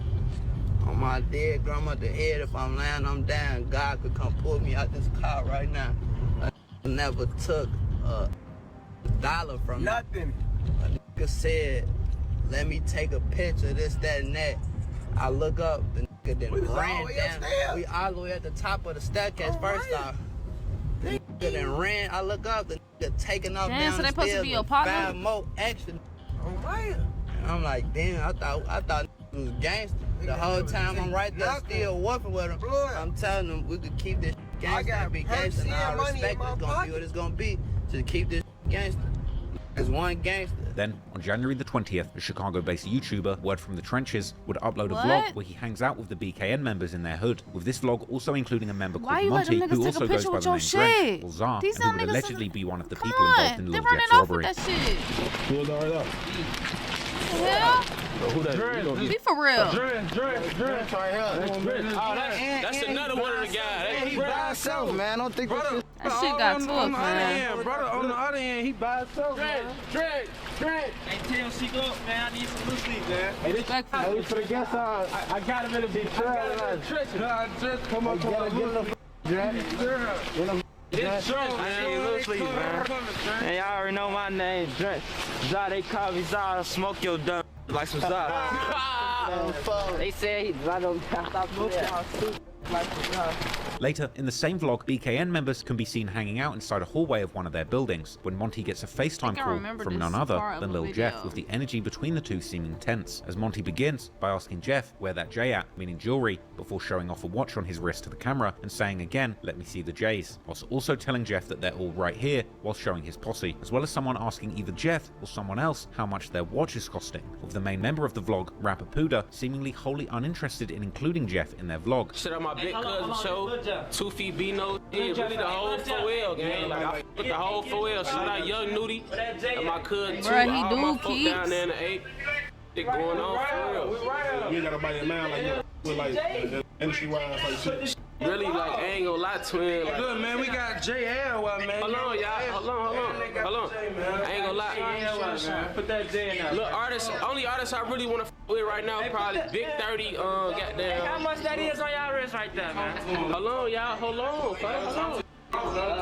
Only 6 days after the release of this vlog, on Friday the 26th of January 2024, Monty and another member of BKN or Jungle called Lil Rob, real name Robert Boston, would be attending the Innovations High School located in downtown Chicago, more specifically in an area called Loop. And then, close to 12:30 p.m, Monty and Lil Rob, together with other students, were seemingly heading out of the school, likely going on their lunch break, with one exit being next to the Washington or Warbush L train station, a very busy location, particularly during the lunch hour. Soon after exiting the school building, 2 cars would suddenly pull up with several masked shooters hopping out of the cars and opening fire towards Monty and Lil Rob. After the shooting was over, someone standing on the train platform above the street level would capture the truly disturbing scene of the last moments of the 2 young boys who had been shot, whilst their friends and members of the public crowd around them in sheer shock, with some attempting to do what little they could to try and save their lives. Unfortunately, there was nothing to be done, and both Monty and Lil Rob were later pronounced dead in the Northwestern Memorial Hospital, while a third unrelated victim would be grazed in her jacket, the bully fortunately missing her body. Not long after the shooting, the area would be bustling with local media who would interview witnesses that had seen or heard the shooting, including the woman who had just nearly missed getting shot herself. Went through my arm, but during that shooting, Berenice Vargas says she was grazed with one of the bullets. I heard like 4 shots, and that was all super anxious and sad, and I was afraid that it hit me too by accident. Another witness would describe the shots being let off, sounding like a firecracker, perhaps meaning that at least one of the shooters was using a switch on their pistol. Like a firecracker. Chris, thank you so much for the love. Something like a firecracker, like a 10-15 shot. Boom, boom, boom, boom, boom, boom, boom, boom. Local shopkeeper Mohammed Ashik describes diving for cover as bullets were flying, witnessing the aftermath, an emotional scene unfolding right in front of him. Everybody looking I don't right think and it's left, you know, over there has trying to be crying, like you him. know, I think he was kids crying, just you know. trying to like. All of this happening near Innovations High School, where the two boys were he students. can. Crisis responder Andrew Holmes speaking with the boys' families Friday night. The 16-year-old just had a smile he just, that he kept a smile. The 17-year-old, you know, he was just he trying wanna to show work that hard he gonna to just goddamn go smoke a into the nigga trade pretty much. business. Holmes furious said, like "Oh, many he other see red." community members about the So. brazen events that unfolded. He says one of those boys would be celebrating a birthday in just weeks. You have no right to take another person's life like that. And you know, this is a brutal way. This is cold-blooded murder. Mayor Brandon Johnson responding to the shooting, writing, quote, "My deepest condolences to their families and the Innovations High School community as they grapple with unimaginable pain and trauma caused by this senseless act of violence." In the aftermath, even the mayor of Chicago see would comment him on the senselessness of I'm this running, attack, I and don't the care. situation was so serious that it would actually be covered citywide Damn, in that numerous nigga got you Chicago shook, news reports, twin. including ABC7 Chicago. As two families and a community mourn the slaying of the teens, Chicago police continue their search for Why the would gunman this, responsible more for the brazen strategic? downtown daylight ambush that claimed the boys' lives. It appears to be business as usual just a day after two teens are gunned down in front of their downtown high school. Many of the bullet-riddled windows have been boarded up following the slaying of 16-year-old Robert Boston and 17-year-old Monterio Williams. Friends say the boys knew each other, and so did their families. Investigators say both teens were shot and killed Friday I don't afternoon know near about Wabash Vaughn. and I didn't know they Washington said Streets Vaughn as they had left 7. school with a group of friends. The teens were I students at didn't do my CPS research on Charter her. School Innovations High School. That's when witnesses say a dark-colored car and a dark-colored SUV pulled up and masked gunmen got out and opened fire. Authorities say while some of the attackers got away in the vehicles, at least 2 of them ran away. The wounded students were rushed to an area hospital where they both were pronounced dead. Investigators call the attack isolated and are combing through security camera video from the area. So far, no one is in custody and no arrests have been made. Police are asking anyone with any information to contact Area 3 police detectives. Already on the night of the 26th, the police would also give a still press a lot. briefing on the investigation so far, showing that the CPD was likely taking this case much more seriously than an average South or West Side shooting due to the extremely central location of this double murder. First of all, I'd like to start out by offering our condolences on behalf of Superintendent Snelling and the Chicago Police Department to the 2 families that were touched by this senseless act of violence today. Approximately 12:25 today, several students were exiting the Innovations High School when 2 cars pulled up and a group of individuals exited said vehicles, fired multiple times, striking 2 of the teenage students of Innovations High School. These individuals were taken to Northwestern Ain't gonna lie, that Hospital shit, that went where they down at succumbed to damn their high injuries. school. So we'd like to actually say again that our thoughts and Crazy. prayers are with the families of these 2 students. We're asking the public, it's very early in investigation, but if anybody has any information, we'd ask them to call Area 3 Detective Division at 312-744-8261. You can also be reached in email at in the front of the school, tipcpd.com. like- At this time, it appears that a group of approximately 6 students were exiting, and there's no confrontation. Like I said, several individuals exited 2 vehicles, approached the group, and fired multiple times. At this time, it's still very early waited as soon as they investigation. walked It's out just that several motherfucking individuals school, exited those like, vehicles where the damn. gunfire erupted. There was an individual woman that was walking by. Her How jacket Jeff was failed? grazed. No medical treatment was sought, and she's talking with the area Does he detectives die right now. young? She What was not the a student, fuck? no. And these teens are Innovation High School, or were Innovation High School. Yes. Talking about who lived the longest? 17 years Between old Vaughn? and 16. At this time, we believe it to be And an Jeff? isolated incident. You know, wherever the tragedy like this strikes in the city, it's heartbreaking for the families and everybody affected by it. It's a tragedy no matter where it happens. But down here, as the students were exiting, we believe it's, like I said, an Multiple isolated students incident, could've got and hit that up there's though, bro. That there's shit's no danger crazy. in the area continuing. We Like believe one to be a innocent people, dark-colored bro, who sedan ain't and an nothing to do with the SUV. damn shit. At this time, no one's in custody at this time. Astonishingly, God despite damn this it. seemingly being a targeted Hitman-style execution taking didn't place in even one of wait the till most they got central home. locations in Chicago in broad daylight, there would seemingly not be any possible suspects in the aftermath of the shooting. But there would certainly be a whole lot of dissing going on, particularly towards Monty, with members of the Bloodhounds also taking part in this Jill on social saved media. him. And it seems that in the week following the shooting, there may have been some get-back shootings happening too, because in early February, Jeff would post on his Instagram how his ops had lost their mind and were killing innocent people. Jeff would also seemingly get a new tattoo around this time of 10 teardrops falling down his neck, the message being that he had now officially updated his body count to 10 murders. But perhaps most notably, 2 of these teardrops appeared to be connected to each other, with many people believing that these 2 connected teardrops actually referenced Lil Rob. and Monty's murders. Meanwhile, BKN will also seemingly dissing Jeff with a rapper called Get Back Dot, dropping a music video for his song Lost My Mind, also in the beginning of February, where 2 watches are shown together with the song title, these watches being clearly different from the earlier video, supposedly showing BKN members flexing Jeff's watches, yet seemingly very similar to the other 2 watches that Jeff had displayed on his second Instagram, with this suggesting to me that he hadn't got the watches back, but had at the very least upgraded or kept a much better pair of watches. However, the next move from Jeff would be the motherlode of apparent self-snitching that would end up arguably changing his whole career trajectory, as on the 16th of February 2024, exactly 3 weeks after the shooting that claimed the lives of Monty and Lil Rob, Jeff would release his biggest song to date, the track titled Ah, together with a music video that now has almost 2 million views. The video begins with the Bloodhounds showing off their full gun arsenal, before Jeff begins his confession, verse, starting by saying how he's toting a 10 milli and that his gun has some recoil, before saying, then people did what they did and therefore had to pay the consequences. He then proceeds to explain how he still hops out of the car when he's doing hits and also drives the car because he's so thirsty to catch his ops, before saying that you would think he's lying if he told you about all the things he did in the streets. But Jeff was only getting warmed up, because he then proceeds to state that when he speaks it's only facts and that his supposed victim was screaming ah when he got hit, and how this person had been acting tough online but was now laying on the floor. This was another jaw-dropping lyric when you consider the fact in the footage of Lil Rob and Monty after they've been shot lying on the floor. Nah, you Kiki, can I get hear one of them your screaming perspective ah. on it though. Jeff then puts the icing on the cake by rapping how he just walked into the lid store to buy 2 hats. A hat, of course, being slang for catching a body and murdering someone, going on to say that he's really stepping in blood,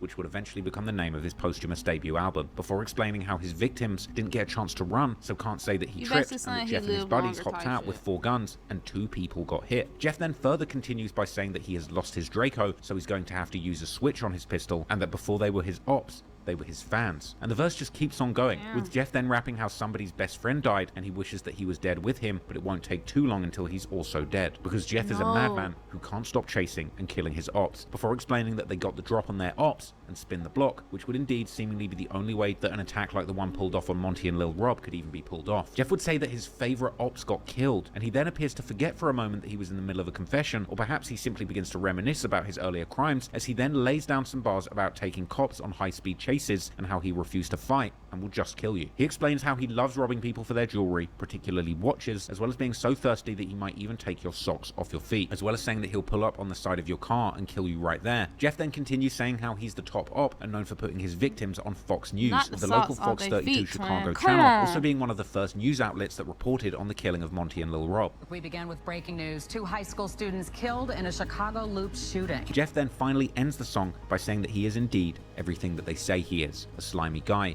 who will walk you down before killing you, before shouting out Q50 and sending a stern message to all his ops that they better watch their mouths when talking about Jeff. But of course, Jeff was only getting started with the dissing with this song, and he would soon continue disrespecting his ops on social media. But even Shoebox Baby from O Block would comment on his live, questioning how come Jeff suddenly has so many views, asking him if he's a rapper now. While Jeff would rap lyrics from his Ah song before noticing that a BKN member was commenting how Jeff was going to die, with Jeff then dissing BKN, saying how sending threats had gotten Sav killed, this being a possible reference to a 17-year-old boy from Jungle's neighborhood called Ray Sav, real name Raekwon Williams. He was killed in 2016 and had seemingly been even close to Vert in the past, as well as saying that sending threats had also got Lil Rob killed, the implication likely being that Lil Rob had died due to Monty's actions. And that's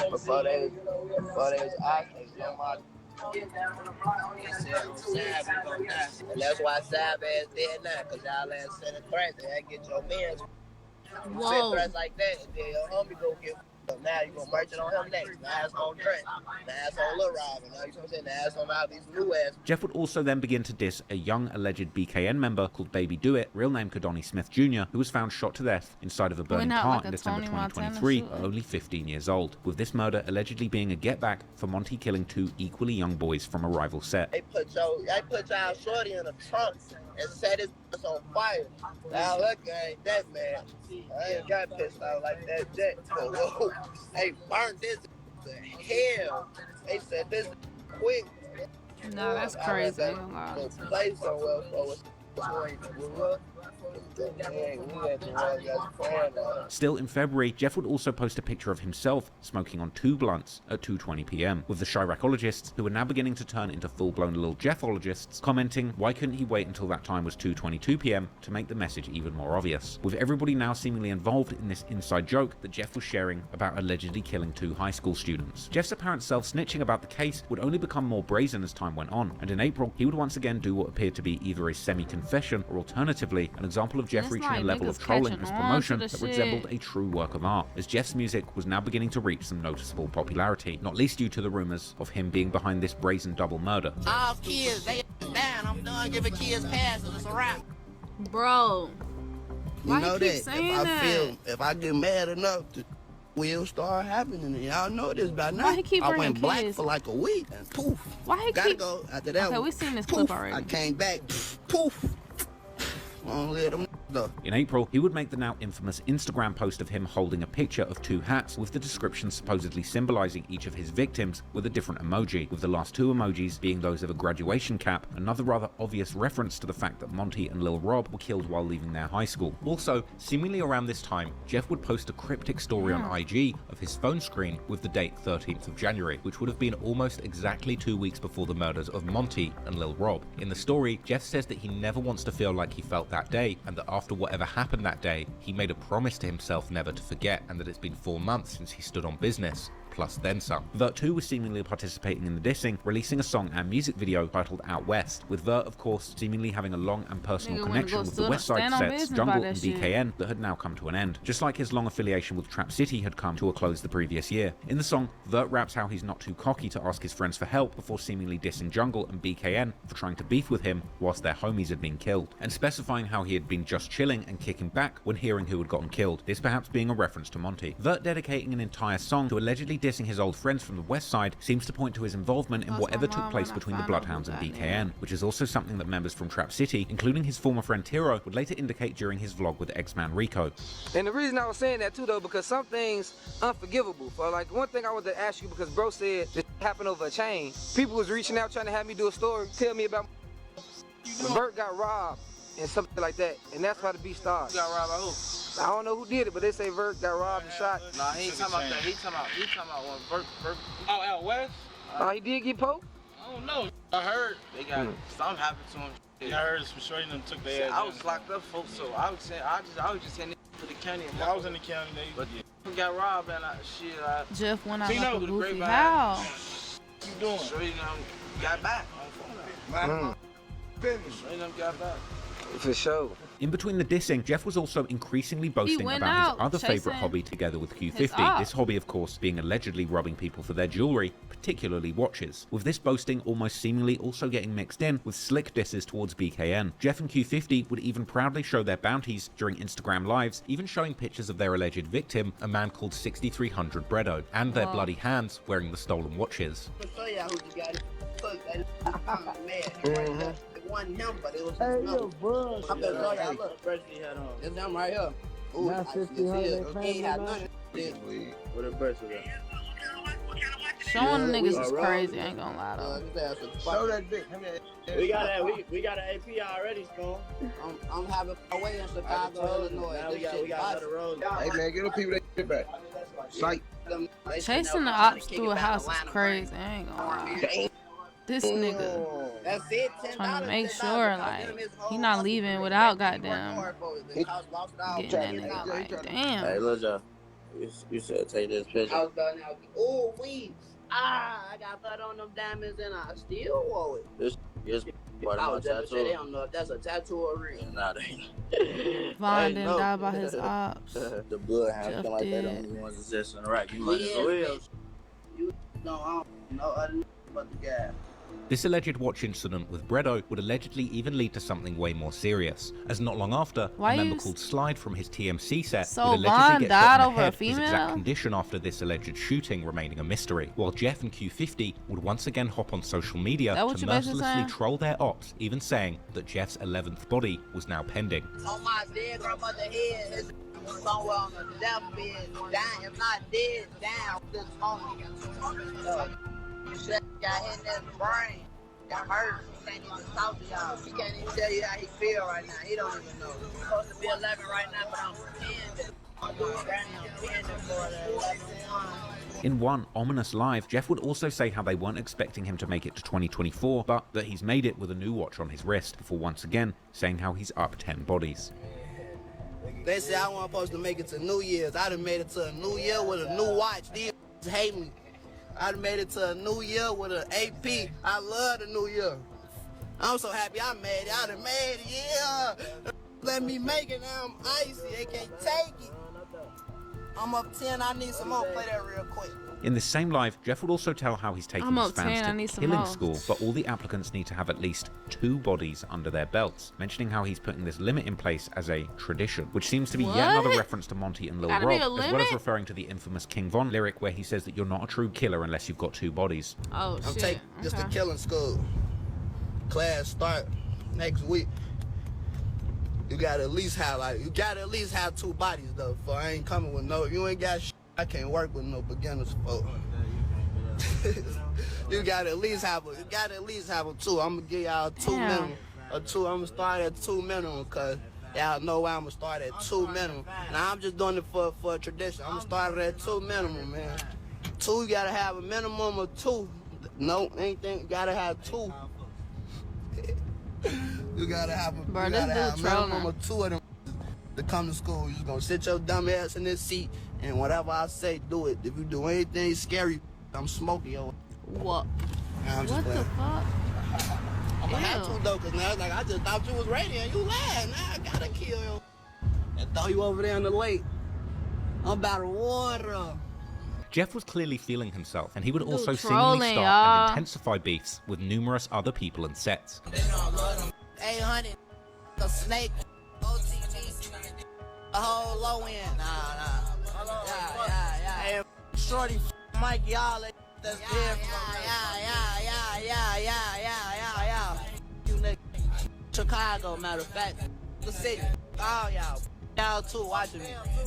Bam too, fuck slide too. Nah, this nigga One of these being another popular Chicago rapper, YFG Fatso, who Jeff would often diss on social media. Fatso, he ain't no shit. That little boy better play his part. You know that? This would seemingly even lead to a false rumor in April that Jeff had been killed, which Fatso would allegedly help spread, with the drill expert Squid Ape then making a post on his Instagram debunking these rumors. But anyway, things had also been happening in the streets closer to home, as in March 2024, a well-respected Trap City OG called Lil D, real name Delegance Crawl, had been killed following an argument during an insane shootout where Lil D was also able to shoot his killer, before another man would take his gun and chase his killer down and shoot him some more. Despite Trap City and Drill City and the Bloodhounds still being in deadly beef, both Jeff and Vert would pay their respects to Lil D on social media, showing how mixed up the friendships, alliances and rivalries had gotten at this point between these two factions. A few months later, another tragedy would strike when another OG, 36-year-old man named Tyrone McClinton, would lose his life. Better known in the streets as TY, Ty, or G Ty, he was allegedly from the infamous set NLMB that are closely affiliated with Drill City, with some even theorizing whether the hit on Monty and Lil Rob had been done by the Bloodhounds together with the younger members from NLMB who go by the name Shorty Mob. Ty would be killed in Drill City's hood as he and 2 other men were approached by 4 suspects who would open fire, injuring the 2 other men whilst killing Ty. Someone would even allegedly post a security camera footage of the shooting, showing shooters surprising Ty and others from behind the corner. The location where the shooting happened is at the very heart of Drill City's hood, on the intersection of 79th Street and Cottage Grove. This location, particularly a liquor store there called Happy, being known as a particularly dangerous location, and following Ty's death, that liquor store would be closed for good. According to some Chiracologists, the shooting that would lead to Ty's death would in fact be about the beef between Drill City and BKN, with some even claiming that the shooters were actually out there looking for Jeff himself. But as of right now, the case remains open, and there is seemingly very little to go off to verify any of these claims. Meanwhile, Jeff's career was now truly taking off, and he was grabbing the attention of many local YouTubers, with On a Couch TV being the first to drop an interview with Jeff and the Bloodhounds on the 8th of May, the interview being filmed at the Grand Crossing Park in Drill City's hood. And this interview would include numerous quotables, including On a Couch asking about some watches having gone missing, to which the Bloodhounds reply by saying that they have no idea about any watches, whilst Q50 adds that Jeff doesn't even like watches. They definitely wanted me to ask you, like, do y'all be safe out here? It was some situation they wanted me to ask about, like with some watches or something came up missing. About who? Like somebody or some watch or something from over here probably got took or something. don't even like watching phone. We take that shit, folks. The conversation then turns to Z-Money, with Jeff and Q50 showing off their Z-Money tattoos before Q50 starts his trademark clapathon and describing the get-back for Z-Money as relentless, before adding that the same things they cried about, their ops died about. So how do y'all move out here? Everybody probably see y'all got the Z-Money tattoo on your face. It's probably real noticeable. You know that. You see, that's that related. That's that get back for my man. That's that get back for my man. That's that get back for my man. Y'all basically let us know who that is too. We see y'all keep his name alive here, chance y'all get. That's cuz. That's our cousin, folks. Me and folks cousin. You see photos, see it real sandbox, baby. Let us know like the impact he had on the hood that he. You see it tattoo on my face. You see. Hey, look, relentless. Relentless. It's brothers. That's like that. He's talking about that outpack strong. Hey, look. The same I cried about, you know. On a Couch would also note to Jeff that a lot of their songs had been getting leaked lately, before saying that fans have been telling him to ask Jeff about a song called Die Els, the song name being of course another reference to Lil, before Lil Scoom steps in front of the camera and starts rapping the lyrics to Jeff's hit song, Ah. And you popping right now, man. A lot of people been experiencing links like Lil Scoom, everybody, they been leaking their songs, man. They love that your song Els or Die Els or something. They said give them a snippet or something. I don't know. They just asked me to tell you to give them a snippet or something. What's that? Oh, I think that's They've been spamming that too. They tell them to rap some of that. Boom! 10 million. And they got some cake. Them did what they did. They had to pay the consequence and hop out basketball. We hop out shoot and drive. You play with me, you get it's on. They leaked on YouTube already. Yeah. Hey, stop leaking that music before we come rob. They said it. Yeah, they leaked my. So that's Lil Scoom right there. They want me to rap it. Vert would also participate in the interview, as On a Couch asks them if people in the streets should stay off social media, with Vert replying that they're just trolling online and that everything they say is just a game, like GTA or Call of Duty. We feel like you really like in the street. Facts, it is. For real, just like you shouldn't even GTA. play on the internet. It's called trolling, bro. Extent, yeah, you got trolling, bro. That's enough. We be trolling, bro. Because we live in a time right now where like a lot of rappers actually live the life they say, whether it's like trapping or anything. Even like GTA, Call of Duty. What you say? So when y'all like in the booth and all that, how do y'all stay away from like even incriminating lyrics? As we see what Young Thug and all them going through for rap lyrics. It's for entertainment purpose. GTA, Call of Duty. I told you. I'll be with Lil Jeff, nigga, free thug. This interview would be followed by another one later in May, this time by DJU. This of course being the famous interview where Jeff would go semi-viral for sniffing some crushed up Percocets with Q50, whilst humorously calling the stuff Tony Montana, making many believe that Jeff was in fact taking uppers, not downers, before describing himself as a functional cluck, meaning a functional drug addict. But y'all not having no troubles to where y'all gotta around go to rehab or nothing, right? Hell nah. Hell nah. Man, what the fuck? See, you know that scratch in your face? I'm a functional club. I can function. I can move and think and do and still live my everyday life. DJU would also bring up Jeff's supposed 10 bodies, asking why the internet is painting him to be such a monster, with Jeff replying how all of the rumors about him are just coming from Reddit, showing that Jeff was indeed well aware of the infamy and dedicated fan base that he was building amongst Reddit's hardcore drill fan community with his wild antics in the streets and on songs. You want to know? I'm going to tell you right now why I thought you was from the UK. Because they said Bloodhound Lil Jeff got 10 bodies. I said, okay, well, he can't be in Iraq then. This must be, you feel me, in the UK. You know what I'm saying? Let's talk about the real Bloodhound Lil Jeff, right? Why do these folks on the internet make you out to be this monster? I don't know, for they ass up in the head. So look, I just watched, shout out to SNTV, right? Street News TV. What's that? Let me cite my source. He made a video about you. It says, Bloodhound Lil Jeff, is he self-snitching or clout chasing? It's the video I watched today. And man, in the first 60 seconds of the video, he refers to you as an example of what not to do for the youth. He said, man, this guy right here, this is what y'all should not do. You know what I mean? And he kind of broke down, you know, some stuff he found online. So where are these, type of rumors coming from? The grapevine. That's coming out Reddit, man. That's how you found me, right? Yeah. That gotta stop, bro. This is not real. You definitely heavy on Reddit, for sure.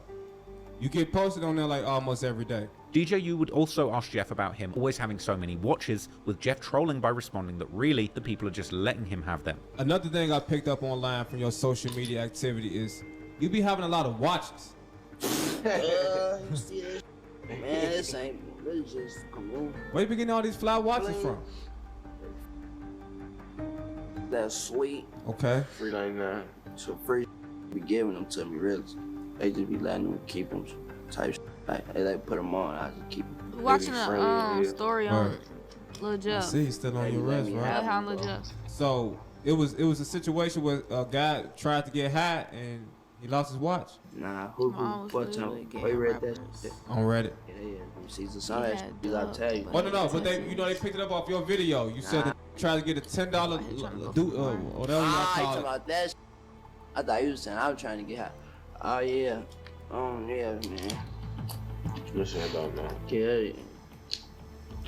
That one about it for real. So he could be the spotlight. He let me see this. Yeah, never I'm asked really you to return. borrowing it right now. I'm about to say he never I'm asked gonna give it back soon. I'll just borrow it. DJU then continues by asking if anyone has ever taken anything from him, likely already knowing the answer, with Jeff responding by rehashing the events leading up to the deaths of Monty and Lil Rob before quoting his song, saying they did what they did, before Vert cuts in and does a whistling sound, with every chirurgicologist in the audience surely being able to read between the lines the message that Jeff was sending. But Jeff then caps the topic off by saying that it wasn't really about nothing and he just took the L and moved on. Have someone ever tried to take like some of your belongings from you? Now listen, I ain't gonna lie. I did run off on me before. I will tell you that. Did what they did.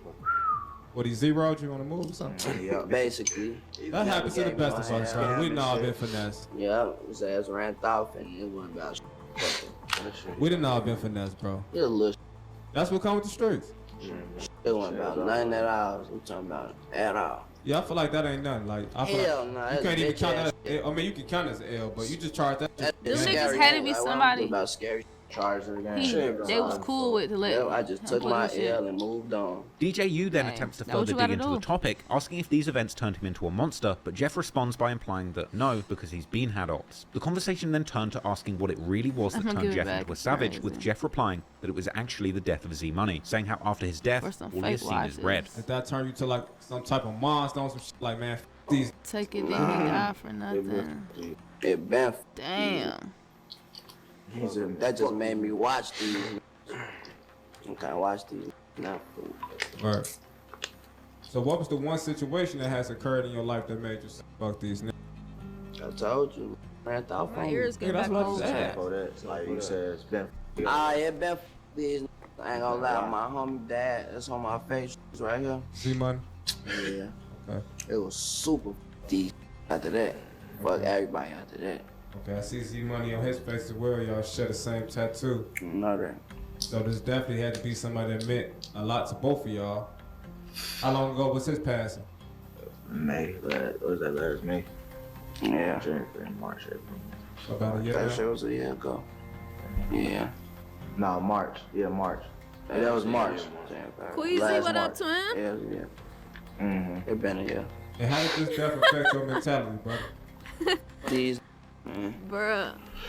They already done said it all in this video, to be honest. Jeff would seemingly also troll Lil Rob and Monty by repeatedly saying, stay in school. Hold on, let me do a redo. What you say, stay in school? Yeah, come on, redo. I'm still saying y'all though, cause I don't put on AB on some bullshit. Bro, y'all are crazy. Yeah, y'all can redo it. Yeah, it's rolling, brother. You ain't even. They heard you. Just stay in school. That's it, that's all. Stay in school. But everybody else, except for the people that need to stay in school. The interview would finally end on a truly telling note, with Vert taking a box of cereal, made famous by the Whoop Man himself and the official peace pusher of Chicago, social media influencer FYB J-Mane, pouring his promotional cereal The Whoops on the floor before stepping on them, showing that unlike J-Mane, one thing the Bloodhounds truly had no interest in was pushing peace. DJU, Bloodhound Lil Jeff, get everybody stay in school.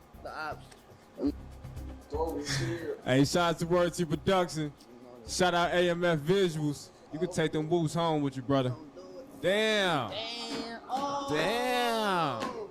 He just stepped on the woods.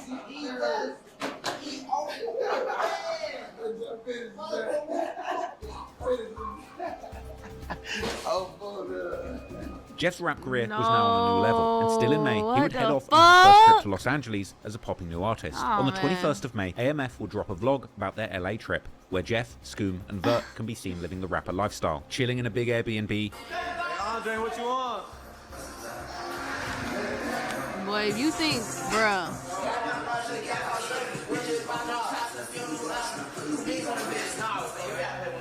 Bruh, Queasy, driving bruh. in fancy cars. If you think that's fast, you ain't watched the whole video of this. Cause this shit is everything. What you want, man? They got everything in this damn video. Shopping.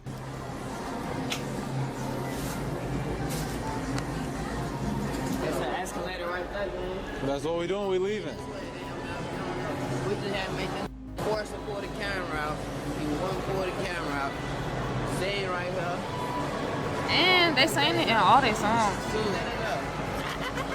And of course, hanging out and recording new music in the studio. Hold on, Bert. I gotta get close. I cannot miss. Hey, turn around. I gotta switch. Go to go.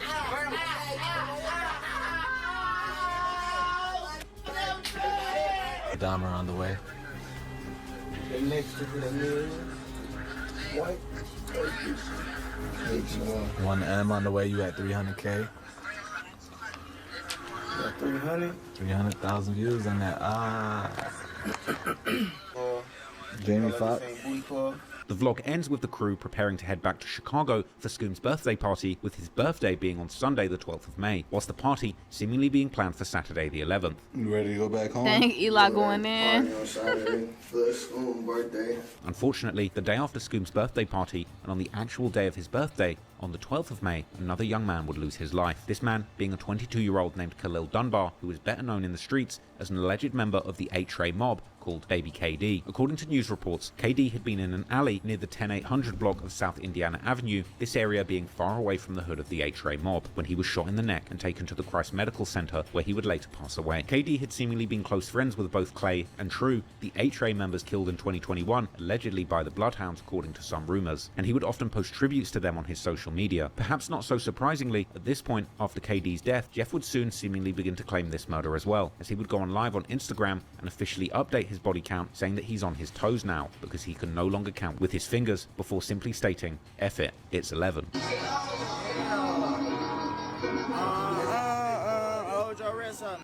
Hey, when you play this, y'all know what the going on. I'm on my toes. We got his soul. I wanna bust it. Ooh, 218, don't play with him. He want him. Yeah. Shit ain't pretty. That shit ain't. I'm gonna bust your head. 3 fight. That shit is 11. You gonna be 8 and I'm gonna scan your scary to hell, nigga. Q50 would also make his official body count update in late May, saying how he's up 8 now, whilst back in March 2024, the number had seemingly still been just 7. After supposedly coming back for a quick birthday bash and a murder, Jeff would then soon head back to LA to continue living the rapper lifestyle again with Vert and Scoom, this time right in time for Vert's birthday, which was on the 26th of May. During this trip, Jeff would end up linking with several Chicago drill legends, including Rico Reckless and G Herbo. We the rappers that rap the rappers. That rap the rapper. We rap like it's Christmas. Ain't no duplicating this. We rap shit like it's Christmas. Boy, we kill for real. I say, Lil Vert, Lil Jeff, because they different, bro. They ain't trying to rap. We rapping, we scrapping, we trapping. Them did what they did, man. We mapping. Ain't no light right here. Ain't no light right here. Nah, I'm gonna get off the phone though. He would also be shooting music videos with his manager AMF, one of these being the music video for the song LAX, released on May the 28th. The song itself being a tribute to the city that Jeff returned to after allegedly catching his 11th body, where Jeff once again aims disses at Monty, saying how he turned Czar into Czar, with this being an obvious play on one of Monty's nicknames being Czar, and with Czar also referring to a strain of high-grade cannabis, as well as likely being a reference to the vlog, where Monty himself says they call him Czar, and he'll smoke your dumb ass like some Czar. Hey, y'all already know my name, Czar, they call me Czar, smoke your dumb like some Czar. The song itself racked up 25,000 views in its first day of uploading, which isn't superstar numbers, but telling of a genuinely engaged core fan base that Jeff was cultivating at the moment. Jeff was showing potential in music, but his lyrics were so demonic, it was hard to imagine his story ending any other way than tragedy. And unfortunately for him, soon he would end up in the sort of situations that he always rapped about putting other people in. And just like his ops, soon the whole world will be logging onto the internet to see the demise of the latest killer drill rapper in 4K. Nah, on video it's crazy too, bro. I ain't gonna lie though. I thought it was a video. Lil Jeff's strategy of bragging about his insane body count in his songs and acting wild in his interviews was picking up steam. He'd already been going viral for his clip sniffing a pill on DJU, and on the 1st of June, a YouTuber called Blender Bars dropped a video that was reposted on Reddit claiming that Lil Jeff had indeed claimed his 11th body during his LA trip, claiming that he indeed did a drill between these two trips to Los Angeles, and being one of the earliest exposés of Lil Jeff's staggering stats as a Chicago gang assassin. He claimed to have 10 bodies at least. And we have watching a video on that BloodHound match up right with now. 2 of the bodies that he proudly claims after the ops supposedly hit a lick for some of his watches. By June the 3rd, his music video for the track Should Have Saw It had 199,000 views, passing 200k the following day. Jeff was having the motion in music, and whilst this was only the beginning, he clearly had a lot of potential in the rap game. Unfortunately, however, as he often rapped himself, he was always more focused on the streets than the music, and only a few days later, he would end up on the wrong side of the sort of drills he usually was dishing out on the streets. On the 8th of June 2024, everything came crashing down for Lil Jeff and the Bloodhounds in dramatic fashion. After countless lyrics about jumping out of the car as soon as he sees his ops and shooting at them, the 8th of June was a day like no other, and in surveillance footage that was later leaked, we saw this was another day when Jeff, Q50, and another man indeed caught one of their ops, jumping out of the car outside of an address on South Rhodes Avenue, a street that Jeff and his friends had boastfully rapped about shooting up numerous times before. In the footage, if you look at the very top left of the frame, you can see a door of a car opening. This is Lil Jeff jumping out of the car, and he immediately begins shooting at a man wearing bright yellow shorts who ducks behind a car and runs up a porch into a house whilst being chased by Jeff, who continues shooting at him. He would then seemingly be chased by Jeff wearing a black Nike Tech hoodie and grey Nike Tech joggers and pointing a gun, with Jeff doing something that he had indeed rapped about doing numerous times, chasing an op into their own home. But at this point, Lil Jeff got something he didn't bargain for, as someone inside the house would begin to open fire on Jeff, neutralizing him before he even made it up the steps, sending him flying back onto the ground at the bottom of the porch. And here on the ground, Jeff was reportedly shot numerous times, with the implication being that his shooters emptied a whole magazine into him from atop the porch. Then, we would see another angle from a different camera, which recorded the sounds of the shots being fired into Jeff. Black Nike Tech hoodie. Oh shit, telling the story. Having the motion in music, whilst this was only the beginning, he clearly had a lot of potential in the rap game. Unfortunately, however, as he often rapped himself, he was always more focused on the streets than the music, and only a few days later, he would end up on the wrong side of the sort of drills he usually was dishing out on the streets. On the 8th of June 2024, everything came crashing down for Lil Jeff and the Bloodhounds in dramatic fashion. After countless lyrics about jumping out of the car as soon as he sees his ops and shooting at them, the 8th of June was a day like no other, and in surveillance footage that was later leaked, we saw this was another day when Jeff, Q50, and another man indeed caught one of their ops, jumping out of the car outside of an address on South Rhodes Avenue, a street that Jeff and his friends had boastfully rapped about shooting up numerous times before.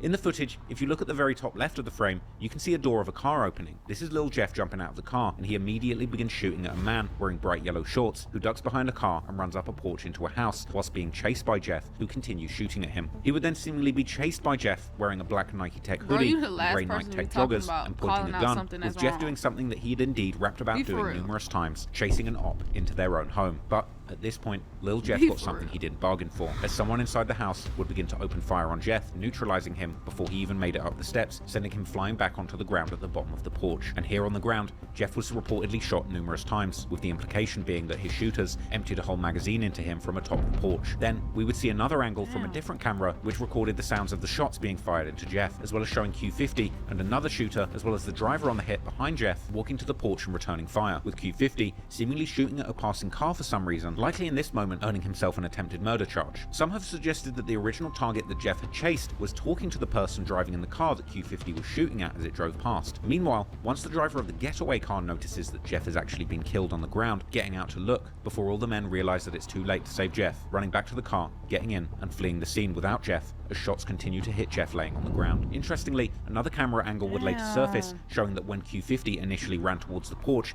he slipped over and fell as he tried to let off shots, injuring his ankle, with Q50 being seen with a limp as he ran back to the car. And while Jeff was laying on the ground, he would reportedly be hit 19 times, and an insane total of 58 shell casings would ultimately be found at the scene of the shootout. And after it all went down, reports of the shooting would begin to circulate on Twitter, and police scanner audio would describe a chaotic scene. A later video by YouTuber Loyalty and Betrayal would actually do a full breakdown of the scanner audio. 302 Sam, we're hitting 12 rounds, 6639 South Roads. Straight 10. Anybody going there, be careful, this might be crossfire. And, yep. Earth 310, anybody heading over there to roads, use caution because this may be crossfire, and now we getting a person shot. 6647 South Roads. 306 Sam, we got multiple casings, 6641 South Roads, on the front porch and the sidewalk. Multiple shell casings, 6641 South Roads, on the front and the sidewalk, on the front porch as well. 6641 South Roads. Alright, they saying somebody's doing a self-transport right now. They're telling my partner on the phone. We're trying to figure out what car took them. 306 Adam. Yeah, 306 Adam.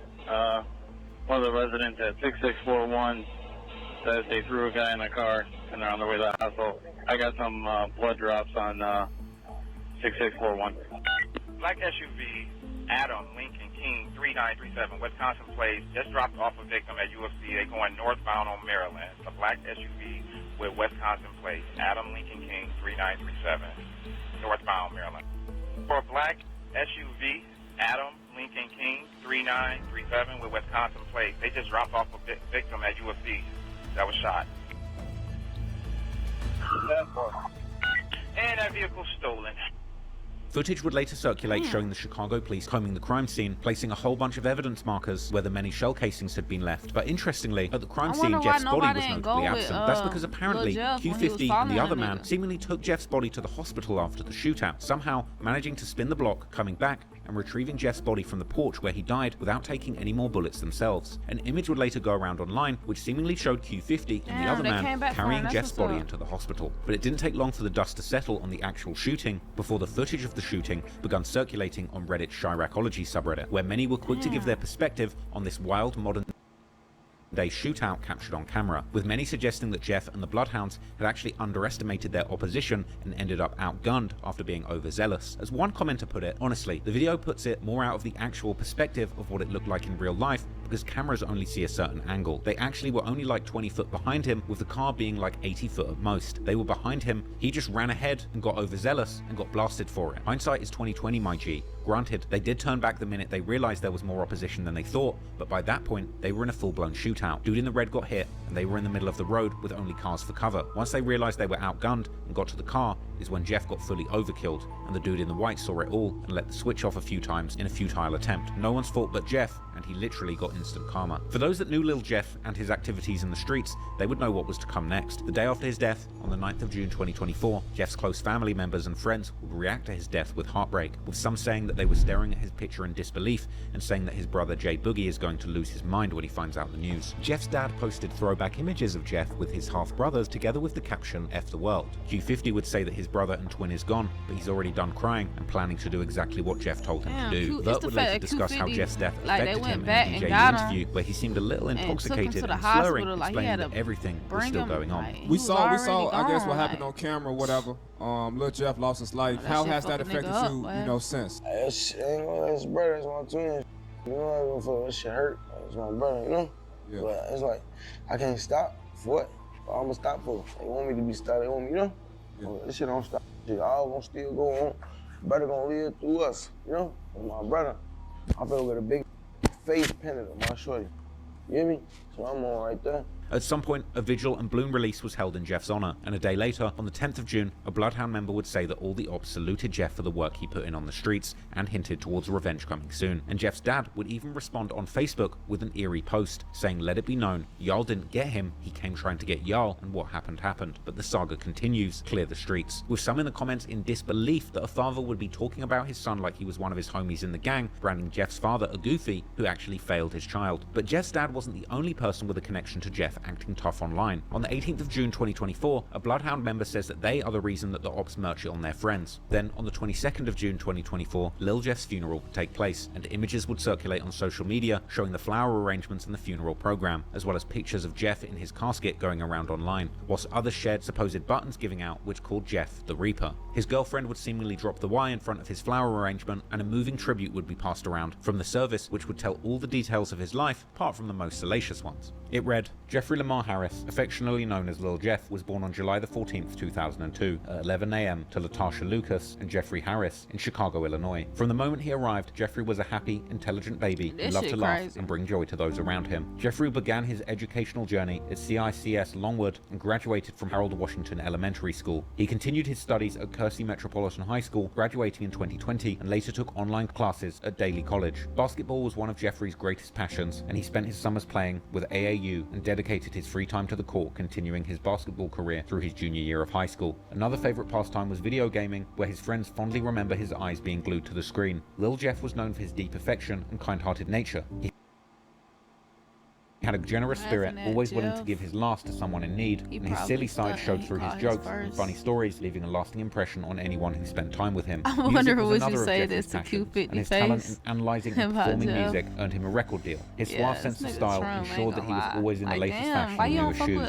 Family was everything to Jeffrey, and he adored his niece, Ja'ala. He was always drawn back home, craving his mother's affection. Jeffrey was truly the life of the party, bringing joy to his family and friends. In 2021, Jeffrey met Peyton, and they became inseparable. Despite their growing pains, their love for each other was deep and genuine, with Peyton holding a special place in his heart. Jeffrey performed his last concert and walked into eternity on June the 8th, 2024. He was preceded in death by his grandmother Regina and loving cousins Jamarion and Zaire.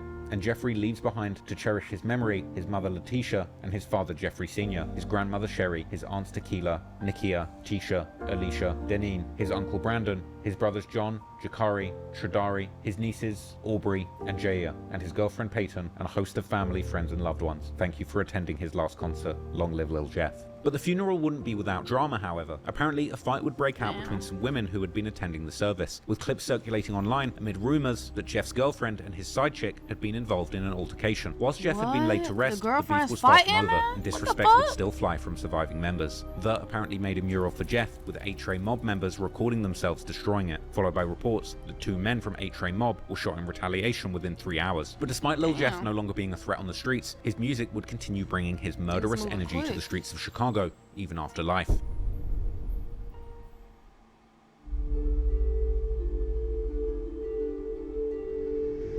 On June the 26th, just days after his funeral, Lil Jeff's first and only full-length album would be released posthumously, and the project would be released under the label Grade A Productions, started by infamous former Chicago street rapper Lil Bibby, the same label responsible for releasing much of Juice WRLD's brilliant catalogue. Now I know some people are going to hate me for saying this, but I feel that this album, Steppin' in Blood, is one of the greatest Chicago drill albums or projects ever produced, and it's not just because of the demonic and violent content, but Lil Jeff's whole flow and delivery throughout this project, combined with the very unique Chicago drill beats that are reminiscent of the golden era of the genre, make Steppin' in Blood an incredible time capsule that both reaches back into the past of the early days when Chicago drill music was sonically completely original and not watered down or manufactured, as well as the lyrical content maintaining on the cutting edge of the modern era of drill and street rappers, obsessed with ultra violence and committing murder just so that they can rap about it. It's like something out of A Clockwork Orange, but it's set in Chicago and now. The project is hyper aggressive from its very first track, which is interestingly a studio remastered remix of Lil Jeff's classic song, improving the audio quality, as well as adding a verse from former No Limit street brother of Lil Bibby's and Chicago drill legend in his own right, G Herbo. But after Herbo's track ends, the first new song off the tape is the booming track Spot News, named after Chicago's infamous Twitter account that tweets police scanner info reporting the shootings in the city literally as they just happen, something that Lil Jeff seemed to trigger numerous times. The beat for Spot News is booming and reminiscent of the early days of Chicago drill when it was melodically heavily influenced by Atlanta trap. The mixing and mastering is on point and the drums shake the room before Jeff jumps on the track with his lazy flow, perfectly complementing the beat with back-to-back bars describing his lifestyle of being a killer in the streets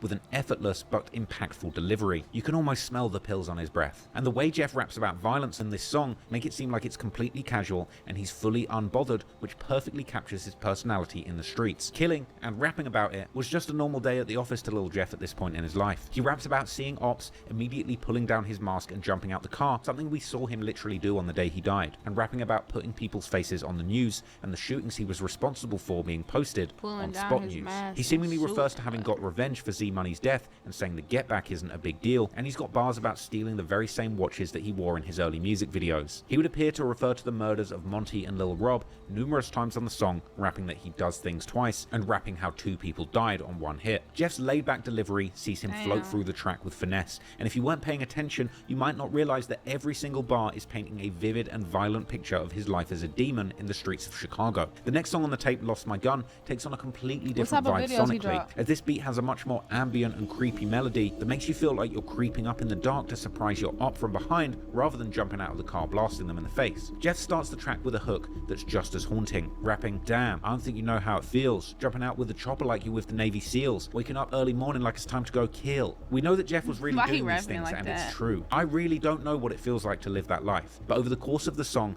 Jeff proceeds to tell the listener exactly how it really feels to live the demonic gangbanging lifestyle that he's got himself wrapped up in, painting a vivid picture in excruciating detail of what it actually feels like to be in Lil Jeff's shoes. He raps about jumping out on the ops, popping them like pills, and we knew he was really doing both of those things. And he would go on to give an interesting insight into the dilemma he was facing before his death as his music career was taking off, mentioning how he was being offered record deals and explaining that people keep telling him to rap, but because of his pride, he wants to continue drilling and killing people in the streets. Any labels been reaching out to you for any offers? What you telling them? How much they gotta come for Lil Jeff?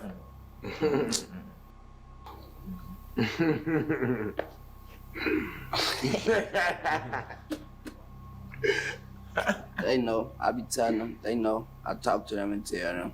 Yeah. I ain't going for no. Just know that. Word. They talk to me though. They know. They know what I be telling them. It's a surprising level of self-awareness and quite prophetic considering what actually happened to Jeff. And in the next line, Jeff would seemingly predict his death, rapping that he's going to die before he gets arrested. On the next track titled On My Wrist, featuring fellow Bloodhound Vert, Jeff would rap boastfully that you can't hop in this car if you never killed nothing, and wearing black Nike Air Forces while walking down his ops and killing them. The next track, the LA Freestyle, was another reference to Jeff's time spent in LA, with this song having one of Jeff's most demonic bars referring to the murders of Monty and Lil Rob, with him rapping, "I know 2 ops didn't graduate," and saying that there's nowhere safe and that he smokes people downtown. On the song, he would also rap about getting watches for free and claiming to have stolen a total of 5 watches and 3 chains in his robbing career. He would also make reference to killing people in Milwaukee, giving some more proof to the rumor that he was carrying out contract killings in another state, as well as explaining the exact circumstances of his death, rapping he ain't shooting out cars, he's chasing people on foot. The next track would be a song teased previously, but now updated with a very interesting title, the song In Your Home. Interestingly, this beat harks all the way back to pre-Chicago drill and the genre's original influences from Atlanta trap music, as the beat itself is just a slightly altered version of the original beat that Atlanta trap legend Young Jeezy used on his iconic track Trap or Die. But Jeff's modern day flow and subject matter regarding the Chicago streets in 2024 seems to completely breathe new life into this old beat, making for a song that still sounds modern despite actually being on a beat that was made in 2005. Like if you listen to a snippet of both songs back to back, the flow is so different it sounds like a whole new song. Once again, this is a song that seemingly describes the exact circumstances of Jeff's death. Jeff opens the track rapping, pulling up, hopping out while the car's still in drive, Vert hop out, Blitz F him up on both sides. Later rapping, last dude got chased all the way in his home. This is a crazy lyric as it shows the video where Jeff dies really wasn't the first time he had tried to chase somebody into their home trying to kill them. Ironically, this is the very thing he died trying to do. And people would post the lyrics in the comments saying that there's clearly no cap in Jeff's raps. Jeff would also diss Leil on this song and rap openly about the get back for Z Money. Commenters on this track on YouTube would praise the lyrics for being just straight up murder confessions. The next song, 9 with a 9, had a more modern day Chicago drill type beat with a haunting melody that sounded like it could be more at home on the next Lil Durk album. This was another aggressive anthem which included more bars seemingly aimed at Lil Rob and Monty, with Jeff rapping that a couple people died because of a watch. The next song, Here We Come, was another more modern beat with extremely violent content, with Jeff rapping about putting his ops on Spot News, referring to the deaths of Lil Rob and Monty once again, with more crazy lyrics where Jeff claimed to be able to count his bodies on 10 toes. Looking at the comments, this was seemingly the very demonic bars that fans were turning up for, but Jeff's delivery was so smooth, if you weren't paying attention you might not realize that he was rapping about having actually killed 10 people. On the next song titled Threat, Jeff opens the song with the same insane boast, rapping, "In my city I'm a threat, bitch I'm really up 10 hats." with comments laughing at just how crazy it is to start a song with this wild lyric saying you killed 10 people, and he follows it up by saying he has so many hats or kills that he should be sponsored by the hat brand Mitchell & Ness. Another crazy lyric would see Jeff rapping about killing someone and the video of them dying, saying that he watched it and knew it was him by his hat, and going on to rap back-to-back demonic bars, repeating his claim from the opening track that he had his ops screaming, going on to say, like, check the news, that dude dead, we really putting stuff to bed, and rapping, dropped his pictures on the net, his peoples had to see him dead. These were shocking and brutal lyrics, but they were truly the facts of the demonic life that Jeff was living, and ironically, he ended up on both sides of the gun. As some in the comments would explain, this song ironically saw Jeff describing his own death without even realizing it. Jeff probably didn't realize it, but his most demonic lyrics had an insane level of dramatic irony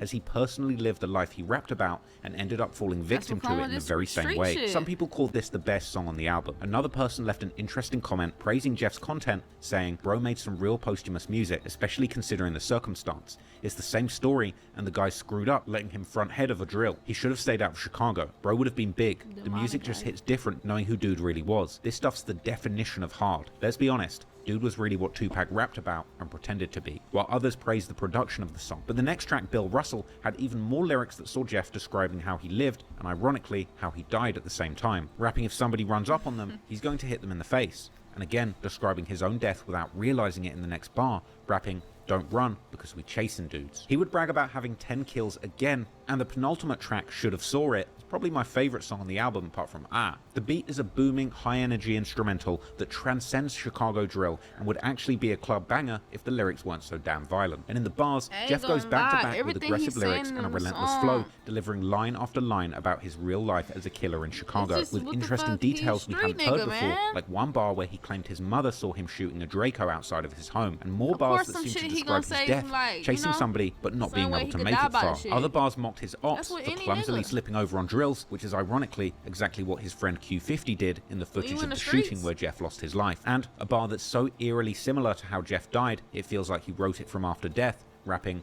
I would have ran inside his home if my gun ain't click. This song was hard as nails, and setting aside the fact that ironically, all the things Jeff said he did to his ops actually ended up happening to him on camera, he really painted a vivid picture of being a hopeless shooter in the streets of Chicago, dishing out pain and living a life that can sadly only end one way. There was one particularly insightful comment on this track saying, damn Lil Jeff, I've seen this story play out so many times. I'm only 24 in Cali. Dude had a great energy about him. The laugh, charisma, and ability to comprehend certain things. Clearly his street cred preceded him. He didn't need to frontline anymore, but I believe his soul was in a lot of resistance to anything good after feeling the world let him down. You're saying my future not looking bright? He seemed disappointed when he said that, and seemed like someone who feels things. Perhaps he just said F it when things didn't go as planned in life like some of us do. But the older generations, even my age, have a responsibility to drop game when we see anybody like him around us. We might save a life, we might not, but how can we live any longer just standing by? At least you can say you tried. Stay prayed up, y'all. The final track on the Stepping in Blood tape was the aptly titled song Draco Afterlife. Now this is probably my least favorite song on the tape because it came with a very minimalist beat that's quite hard to listen to, but that's perhaps the point, as others have described this song as their favorite of the album. The track has a very harsh and disjointed feel that almost makes you feel like you're actually on a drill that's gone wrong. Now maybe I'm reading too much into it. This last song on the tape seems to really give the listener a feeling. He always saying how these songs make him feel like a harsh thing. Like, no the fuck it don't.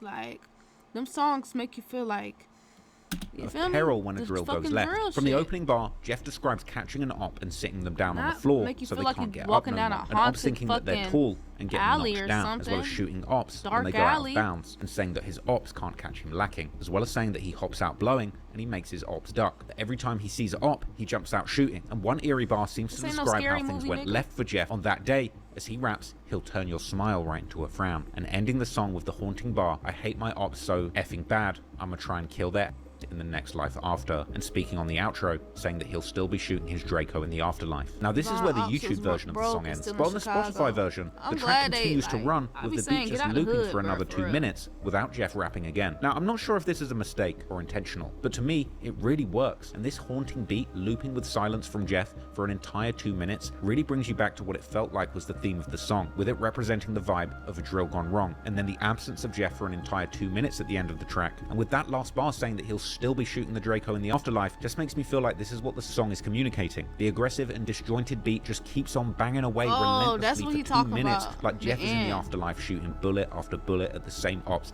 he was shooting when he was alive. Honestly, you might disagree with me, but I personally feel like Steppin' in Blood is one of the best and most important rap albums ever to emerge from Chicago. I think the tape will be analysed for years to come, and it says so much about the mood amongst the youth in Chicago in 2024. Jeff was truly living what he rapped, and between the reporting on the killings he allegedly did and this album, which was wall-to-wall with self-snitching and self-reflection on that lifestyle, it's hard not to see this album as like the ultimate confession of a Chicago demon. He speaks so casually about the murders, and the whole thing is steeped in irony because nearly everything he said he did to the ops ultimately ended up happening to him, and on camera no less. I feel like Steppin' in Blood cemented Lil Jeff as the latest and one of the greatest poster childs of Chicago drill. It summarized the culture of modern day Chicago murder music and represented the ultimate evolution of gangster rap. And don't get me wrong, I'm by no means condoning what Jeff did, but what I am saying is that he laid it out for the whole world to see and communicated a 1 in a million life of extreme violence with surprising eloquence. Therefore, it's no surprise then that since its release, Lil Jeff has become the latest deity on social media representing that Chicago drill culture. Perhaps one of the most interesting things to happen after Lil Jeff died wasn't necessarily in the streets, but actually was on the internet, specifically on Reddit, where most of the rabid fans of Chicago drill treat the gang wars like their professional sports. Jeff's death and the rumors of him possibly having been a more prolific killer than King Von with 10 or 11 bodies to his name quickly made Lil Jeff a darling amongst the Chiracology community, the original and by far the biggest and most buzzing Reddit community covering the Chicago gang wars and drill community. People would claim that Chiracology had finally found a new King Von in Lil Jeff,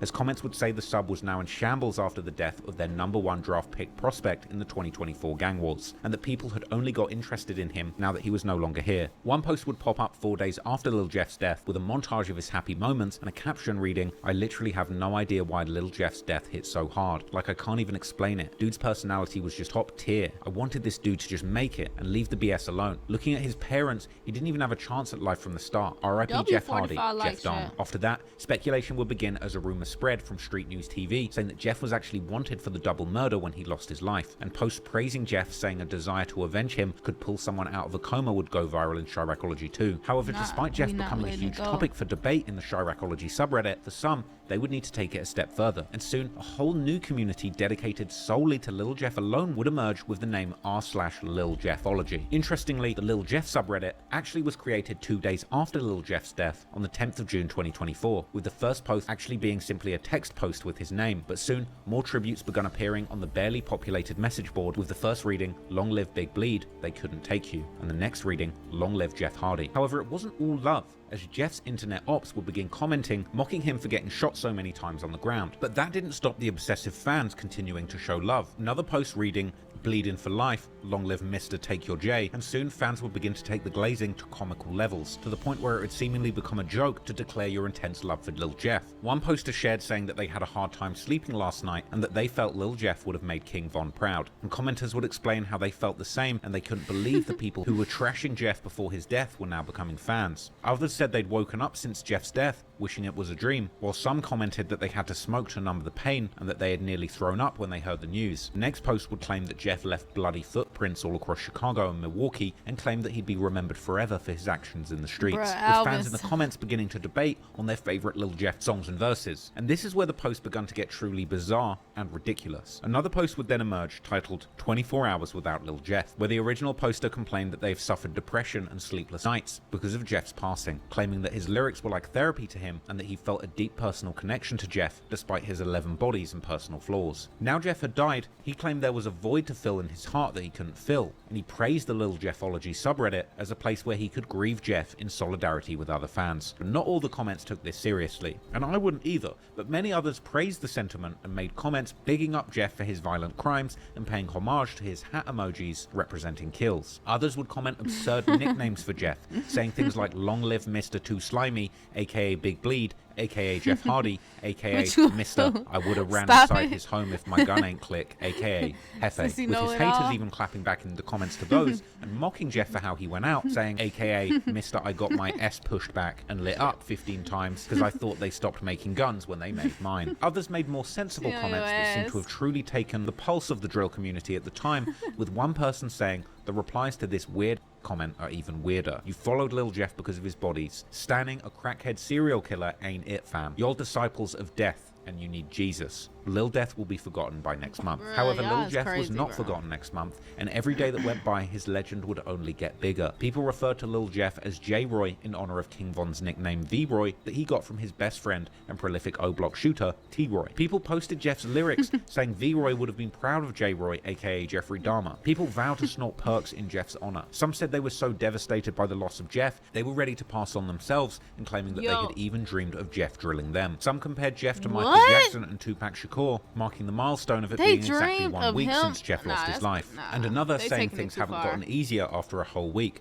asking other Lil Jeffologists on grieving tips, and claiming that every day it was getting harder, not easier, to live without Jeff. By day 12, people were saying that they were saying bring back King Jeff in the mirror 3 times, but nothing was working. Joking aside, some people were truly devastated by the loss of Jeff, while others were simply curious as to exactly who was responsible. Funnily enough, in the days and weeks that followed Jeff's death, these rabid internet communities would not only get to work cracking the case and identifying Jeff's shooter, but also splitting into 2 factions, with Redditors picking sides and going to war with one another about who was really in the right in the situation that claimed Jeff's life. How Reddit made Trap City After Lil Rob Jeff's death, famous. eventually many comments would surface dissing the set that were allegedly responsible for taking Jeff's lives to defend themselves, with things like Trap City K becoming a regular post in Lil Jeffology. Other posts would say that they would soon be changing their name to Trap Cemetery and claiming that Trap City would be in danger forever now. Some would go as far as to say that it makes them happy every time that they see shots fired on Trap City's hood, but interestingly, it didn't take long for the users of both Chiracology and now Lil Jeffology on Reddit to produce a name of who they believe shot Jeff. According to Chiracology, who cracked the case a mere 2 days after Jeff was killed, the alleged shooter was Trap City Rob, or iTrap Rob, who had actually been arrested several times at the house where the shooter had allegedly shot Jeff from the porch. Posts would circulate within days, naming Trap City Rob as wanted and on the run, with one news article on Jeff's death confirming that the shooter was wanted by the police. On the 16th of June, Chiracology would appear to identify Trap City Rob in a fresh post just over a week after Jeff's death, with some people pointing out that in this photograph, Rob was wearing a shirt that seemingly was trolling Jeff and the situation how he lost his life. Trap City Rob would then begin to go viral on both subreddits, with numerous posts alluding to him having been Jeff's killer. Interestingly, Trap City Rob was another person who members of the Bloodhounds had once been friendly with, and throwback pictures would later circulate showing Bloodhound Vert and another man standing alongside Rob, and alleged comments on the original picture by Vert would be dissing the other man in the picture who posted it originally, a man by the name of Trey, who was actually a relative of Vert's that Jeff was even following. Vert would call them out in the comments of the picture for trolling, but it's unclear if he was dissing Trey I'm already or knowing, Rob, Dion, or that's both how of this them. shit go. He would go on to comment Goofy K. That's why Someone these young called niggas jump Stalk off in the a Bag porch. They look 067 up to would niggas comment who do something this back, type to which an apparent Bloodhound member would comment, drop a low so we can give your kids a Father's Day surprise they'll never forget, with Stalk in a Bag then deleting his entire Instagram account. Drewski Gang Trey, who posted the picture, also posted a story with Kayla B, King Von's sister, even though No Limit, Lamron, THF, etc. are all seemingly cool with the Bloodhounds. Just days before the killing of Jeff, Vert appeared to still be liking Trey's posts, although he could well have been trolling, and Trey also had posts liked by Jeff himself all the way back in October 2023, so perhaps they were friends, or maybe frenemies. Anyway, some YouTube channels like Drill Time TV would circulate reports that no charges were being filed against Lil Jeff's shooter, but no official paperwork has circulated. However, once the internet had realized that Trap City Rob might be the main suspect, the keyboard warriors on Reddit would begin to go to work. Trap City Rob is actually a rapper as well, and after he was identified as a possible shooter in Jeff's case, a 4-year-old song of his would begin to go viral on Reddit. The track was What a Feelin', released in July 2020, and didn't really get much shine at the time, but now Rob was potentially the killer of Chirac's new favorite killer rapper. Suddenly, there was a spike of interest in Rob's old song. The views would jump up by over 10,000, and the YouTube upload of his song would be flooded with comments referencing the Jeff situation. One would say that Jeff came to deliver the mail, and Unk said return to the sender, with Unk seemingly being a reference to the fact that Trap City Rob is somewhat older and probably the generation above Lil Jeff and his friends. Another comment would say Big Unk never hopped off the porch, he was camping on it. One person said you can tell this young dude is cool, but just handled his business, making a split-second decision. As I said, people on the internet were treating the gang wars like it was professional sports, with one commenter calling Rob the defensive player of the year, and they would say protect the porch at all costs. But more importantly, some people commented to say that the message behind Rob's song actually resonated with them. In one now infamous lyric, Rob would rap take care of them children by a couple of buildings. One person seemed to suggest that Rob's outlook on life was actually the perfect antidote to Lil Jeff's demonic way of behaving. posting, commenting, "Mad respect to Unc. Let these young bulls know. Learn a lesson. Get your priorities straight. Stack your paper and invest. Don't pop pills and crash out. Take care of your kids." There was some admiration for Rob amongst fans who were speculating on his role in Jeff's death on Reddit's Chiracology too. So on June the 28th, a new Reddit community was actually started to rival Lil Jeffology and pay tribute to his killer, specifically Trap City Rob, with r/Trap City Unc Gang emerging on Reddit too, with the first post asking, "What's the status of Shorts? Hope Unc okay?" A reference to the shorts-wearing man in the surveillance footage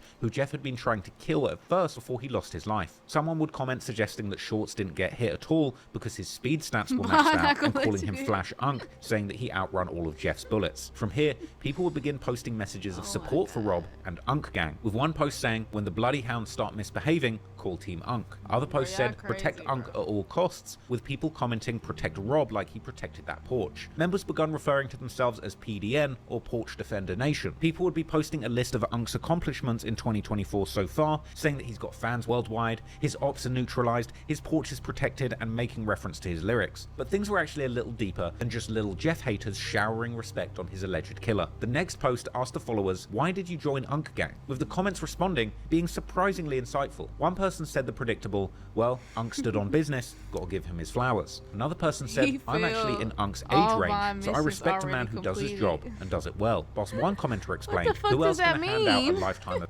whipping on these 20-year-old demons who are out here killing dudes for Instagram fame?" Now, I thought this was an interesting comment because it gets to the heart of the generational divide of gangsters and trappers. Rob is a little bit older than Jeff, and it seems that his attitude and outlook, at least from his music and interviews, is that he's much more mature and focused on making money and taking care of the people around him. That's a stark contrast to the energy that Lil Jeff was putting out in his music and on social media, bragging about committing 11 murders, taking the lives of school children, endangering innocent people, and disrespecting the dead for views and attention online. That's not the only reason he did it, but you can't say that Jeff wasn't enjoying the clout. Trap City Unc Gang subreddit kind of represented the polar opposite attitude to some of the more deranged murder celebrations seen on Lil Jeffology, or occasionally the wider Chiracology. The Trap City Unc Gang sub would post Rob writing on Facebook how doing a rough 4 months in jail and only getting one phone call a week really changed him. Rob would say that he spent his time praying and reading and focusing, and that he never wants to do time like that again, with all the comments full of messages of support. He would also make a socially conscious post where he explained that he feels that a lot of young black men's conflict skills are drastically underdeveloped, and that a lot of disagreements end up being fights or shootouts, and he thinks the youth should try and talk it out and articulate their thoughts and feelings better, going on to say that black-on-black violence is really just a distraction from the systemic injustices that their community face, going on to call out drill music and calling it the commercialization of murder, and encouraging people to use their heads and think more. Funnily enough, the divide between Lil Jeffology and Trap City Unc Gang would spill into the wider Chiracology community and end up becoming a full-blown beef, as Unc Gang members claimed that they were being blackballed and suppressed by the moderators on the Lil Jeffology subreddit, telling other members to keep posting in the main Chiracology subreddit to push the Unc Gang agenda. Redditors showing support for Unc Gang on Chiracology would ask whether fat phobia or ageism was the reason why Big Unc Rob wasn't getting his props, which attracted actual sensible comments from people who explained that they believed it was kind of the Lil Tim effect, because people are infatuated with Jeff just like Von, therefore they hate his killer. These posts were seemingly getting removed by mods from Chiracology, with one post suggesting that the mods actually found the Unc Gang trolling funny, despite still removing it. And then, days later, Lil Jeffologists would accuse Chiracology of having a bias towards Rob and Unc Gang. Now, as bizarre as it is to think that this real gang war and Lil Jeff's death sparked an entire internet gang war on Reddit, this is what drill is in 2024. And perhaps what was really happening is the more conscious and positive message that Trap City Rob was spreading was genuinely resonating with the wider Chiracology community, as it seemed that at this point, drill fans were truly tired of the constant violence and losses of their favorite demonic rappers. And ironically, after going viral on Reddit, Trap City Rob would appear on the X-Man Rico YouTube channel in Block to Block episode 20 for an interview alongside Tero and OTF Black, where they actually address Reddit's discussion of his possible involvement in the death of Lil Jeff. An interview which was notably filmed standing on a porch, an interview which Rob opened by denying that he was the killer of Lil Jeff. Hey Rob, man. I don't even think you need no introduction at this point, my boy. I do, man. Okay, for sure. It's not me, man. Ain't nobody ever see this man's face. Like, I don't know how they did what they did, but it ain't one of them. Now, this interview had some surprisingly inspiring moments, like when OTF Black said that there's nothing wrong with working an honest 9-to-5 job, and that he's been working since getting out of prison. I'ma speak on it. I can speak on it. I just got the Fed. As soon as I came home from the Fed, I went straight to Amazon, I got a job. I worked in that 2 years. I only been home 3. And he connect. On He my got a lot soul. of connect. I'm in it. For sure. Working. Rob would actually say that he feels like drill culture hurt the streets of out west Chicago. With all us being from Chicago, and that's why I was asking your age to see around how old you was when the drill era came. Hey, when that hit Chicago, do you think it teed the city up? Hell yeah. See, I was just shorty. I always been outside. He'd also later say that when it comes to drill, he likes the energy of the songs, but not the killing. I like the energy, man. I don't like the killing, but I like the energy, though. That's all I can say. At this point, the interviewer says that he's surprised that they're so mature with their answers, proceeding to ask where they think that the violence can stop in Chicago. Hey, man, y'all talking some grown men. Ain't nothing wrong with jobs. Y'all don't like the killings. So I can ask y'all this question, because I always think this just start with gangbangers, man. How y'all think this violence could even slow down? They would respond by saying that they remember the days before the violence, popularized by drill music, and that they had lived in the streets of Chicago since before people said they were smoking Tuka. I ain't gonna lie, we can really say we started this era when it comes to this shit over here, because I've been through it all. My soul, I'm 36, I done been through the whole hood. You got more than King Von too, Kim, huh? Rob would say that he's been a rapper from the streets, but he's socially conscious and would never chase and promote the violence. Are they gonna give you a award in Chicago when you pass? Okay.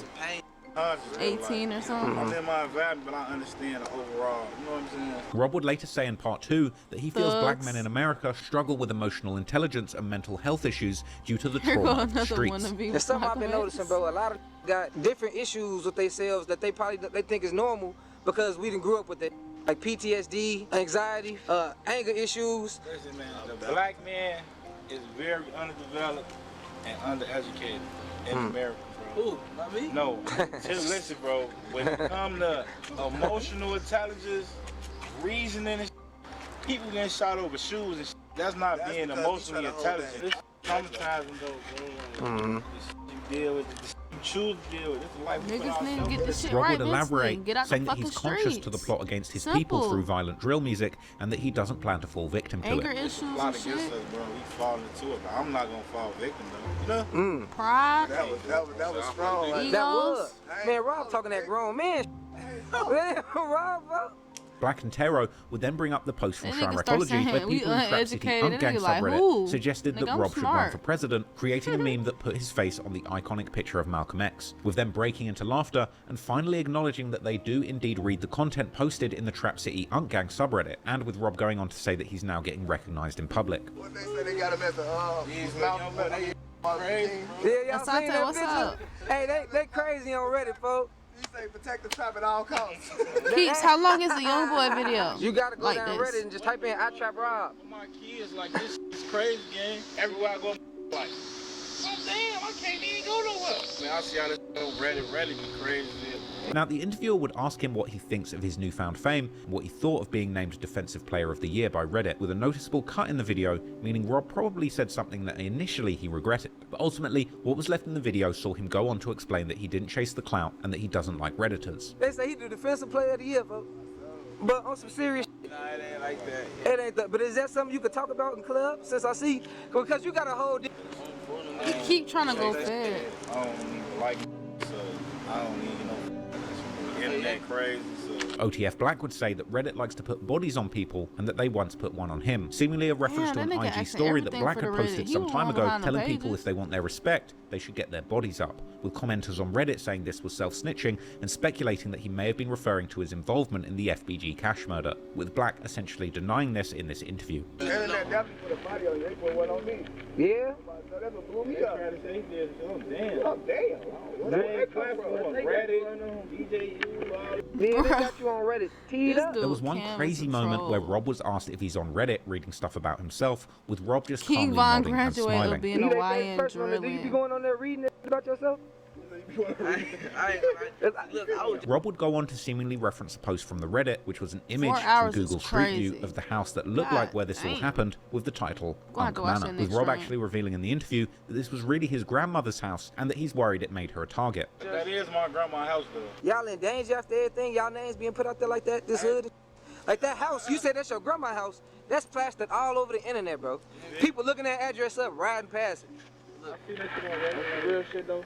It's the internet, bro. It's the internet. Look, old lady outside, you know? Rob would ultimately tell Redditors to stop trolling, with Black saying that people actually get killed for trolling. That's the old play about that trolling. Could you speak on that a little bit? Yeah. Stop trolling. Nah, stop trolling. Rob even said that he wanted to run for mayor of Chicago in part 2 when he was asked if he was planning on staying in the city. Y'all gonna be here for the rest of y'all lives? Y'all finna skedaddle? I'll be the mayor of Chicago, man. I'm gonna be the mayor. Skedaddle. I'm gone. Man, Malcolm X just made me. I'm doing even more, bro. Now, for you talking that. That's a real thing about. They need to let me be the mayor of the city. That's about. It is what it is right now. I'm gonna be the mayor in like the next 5 to 10 years. So you always want to be in politics, or that's just some new? I wanted to be in politics. For real? Yeah. Oh, that's raw as hell. Now, joking aside, somebody who's actually been in the streets of Chicago and the correctional system may well end up being quite good at changing things for the better if they became the mayor. But anyway, something people commented on from this interview was just how much looking around that they were doing to make sure that nobody was approaching them while standing on the porch. With Reddit later circulating a meme that had pasted all 3 of their heads on a carrier strike group, with Rob even posting this meme to his own Instagram page with a laughing emoji. It seemed that Trap City Rob was actually one of the few people in the streets of Chicago with a genuinely positive and progressive message on the state of the gang wars. And this was noticed in the comments that praised Rob for a positive approach and not dissing anyone. However, unfortunately, just because some positivity is being spread doesn't mean the war is slowing down. In fact, exactly a month after Jeff's death, one of his closest friends and frequent collaborator, Lil Scoom, was reportedly killed too, shot dead and left in the streets, with broken-hearted psychologists pointing out that now, out of the big 4 people in their friendship group, Lil Jeff, U50, Vert, and Lil Scoom, only 2 remained alive. Like one stream by one stream. Breaking overnight, one person is dead after a shooting on the city's west side. Police say a man was sitting in a rideshare vehicle. You see 8 bullet holes on the rear right passenger window and 1 major hole on the door. So far, no one has been arrested. Tomorrow we could do Meanwhile, either local the NBA YoungBoy one advocate or Pastor the Corey King Brooks Von. says it was his administrative assistant's son who was killed here last night. He says the pain they feel right now is indescribable and asking people to pray for the family.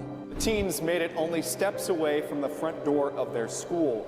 Bullets shattered the glass and sent people inside nearby businesses ducking for cover. The mother of Montario Williams tells CBS 2 Montario and Robert were good friends.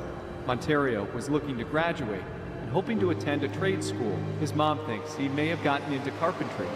She says what happened is surreal, that her son was just trying to survive the streets. This is 17-year-old Montario Williams and 16-year-old Robert Boston. Their lives cut short. 2 Innovations high school classmates were shot dead in the Loop near Washington and Wabash Friday afternoon, just as it was getting out for lunchtime. It's another violent weekend in Chicago with nearly 50 people shot as of this morning, including several teenagers. And all of this over the first full weekend of summer break for Chicago public schools. The numbers are frankly hard to hear. 18 of those shootings happened just overnight.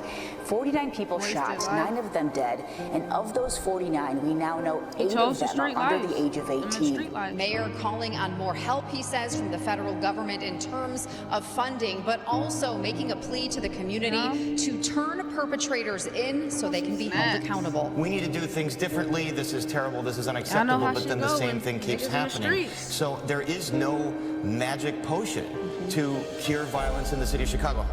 How many of you guys have been exposed to some type of violence in this neighborhood? Jeremiah was the youngest. He told me about the loss of his father. He got shot when he was going to a store. How many more people have you lost to gun violence since the last time we spoke? I'll say at least about 20. 20? I couldn't tell you. You couldn't tell me. I think Chicago has been labeled helpless by the nation. The violence here has robbed him of a childhood free of tragedy, a cycle that has continued into adulthood.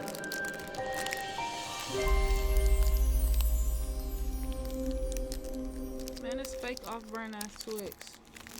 When I made my video King Von, Rap's first serial killer, I truly couldn't have imagined anyone ever topping just how crazy and twisted Von's story was. I felt like Von was a one of a kind, especially when you consider just how allegedly deadly he was in the streets, combined with the fact that he was truly a talented rapper on the mic, with storytelling skills that were genuinely top tier when it comes to the craft of gangster rap. But the more I learned about Lil Jeff, his story, and his music, in many ways, he actually tops the King Von story. I'm by no means saying that Lil Jeff was a better rapper, or even a more prolific gangster than King Von, but what I am saying is that he appeared to embody the exact same principles as King Von did, and arguably, in some ways, he even took things a few steps further. Jeff himself was clearly obsessed with the violent gangster rappers who claimed to have bodies like King Von and NBA Youngboy. And again, I'm not saying that Jeff is anywhere near as good as rapping and storytelling on the mic as Von, but Jeff's music, mindset, and artistry actually say a lot about the state of Chicago drill music in 2024. Stepping in Blood is one of the greatest Chicago drill full-length projects ever released, and that's not because Jeff is an amazing rapper, or because it has the best production attributed to a Chicago drill project, but because the project, the beats, and the subject matter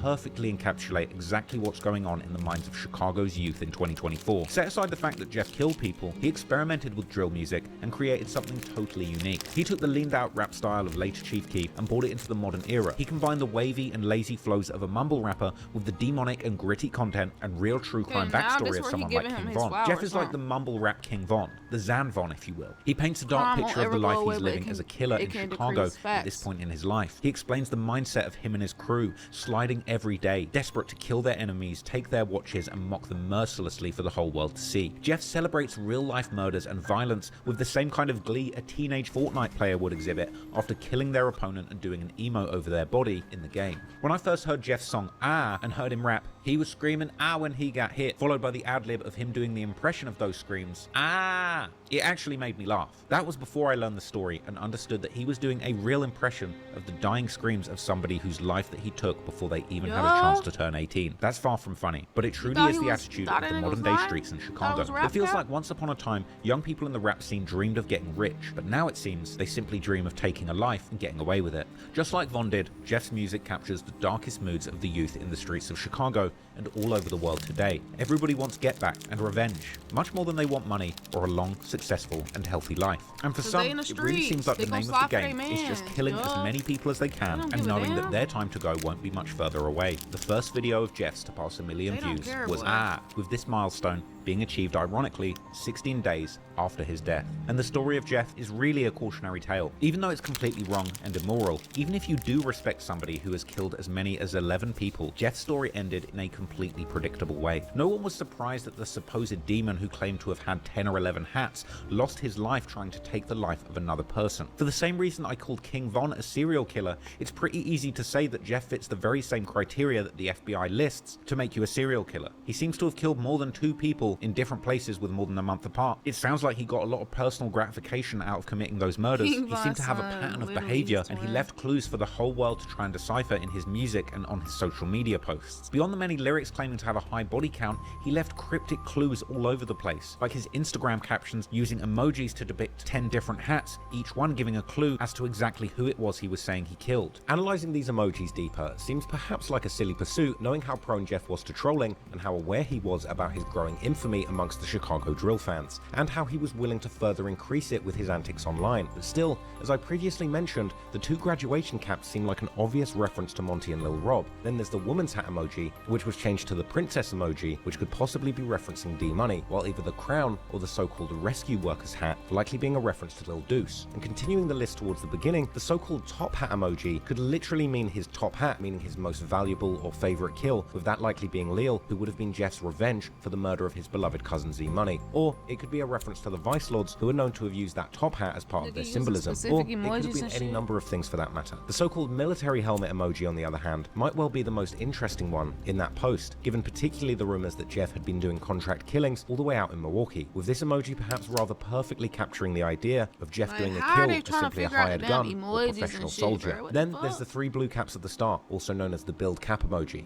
a much more cryptic start to an already cryptic list, with this emoji generally being used as the standard one to symbolize catching a hat, meaning a body. Perhaps these alleged victims may have meant less to Jeff, perhaps being simply practice kills that he participated in with the older Bloodhounds when he was first getting into gang life. Or perhaps the meaning is in the color, with the blue color being one of the main colors used by the GDs or gangster disciples, such as the earliest ops of Drill City, the 8-Tray Mob, he said Lil Jeff so cool and mysterious. With the first body of Jeff, according to one chiracologist, indeed being Clay from 8-Tray. As can be seen from the clues left by Jeff, while at times in his career he likened himself to Jeffrey Dahmer, clearly from all of these clues and hints and twisted codes used to hint to the world exactly what he was doing in the streets, if you ask me, he was much more like the Zodiac Killer. Just like Von, Jeff wanted everyone in the world to know what he'd done and that he'd gone further than Von. But the difference right now is, unlike Von, I haven't been able to pin down every single one of Jeff's supposed 10 killings that he claims responsibility for. I couldn't prove with the information that's out there that Jeff killed all 10 or 11 people that he claims he did. But he says he did it. Right now, just like what happened with Von, as more time goes by since his passing, it's likely that more information will come out to prove or disprove his exact involvement in the murders he's accused of.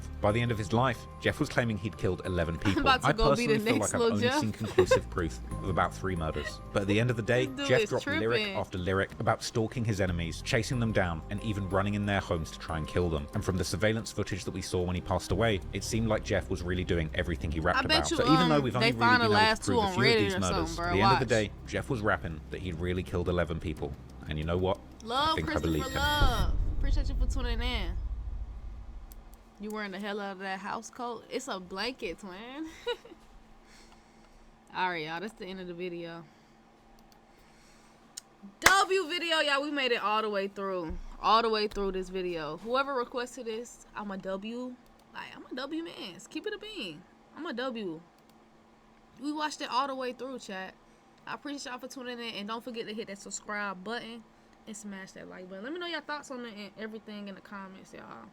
I know I'm finna have like a lot of my Chicago supporters. Feel me?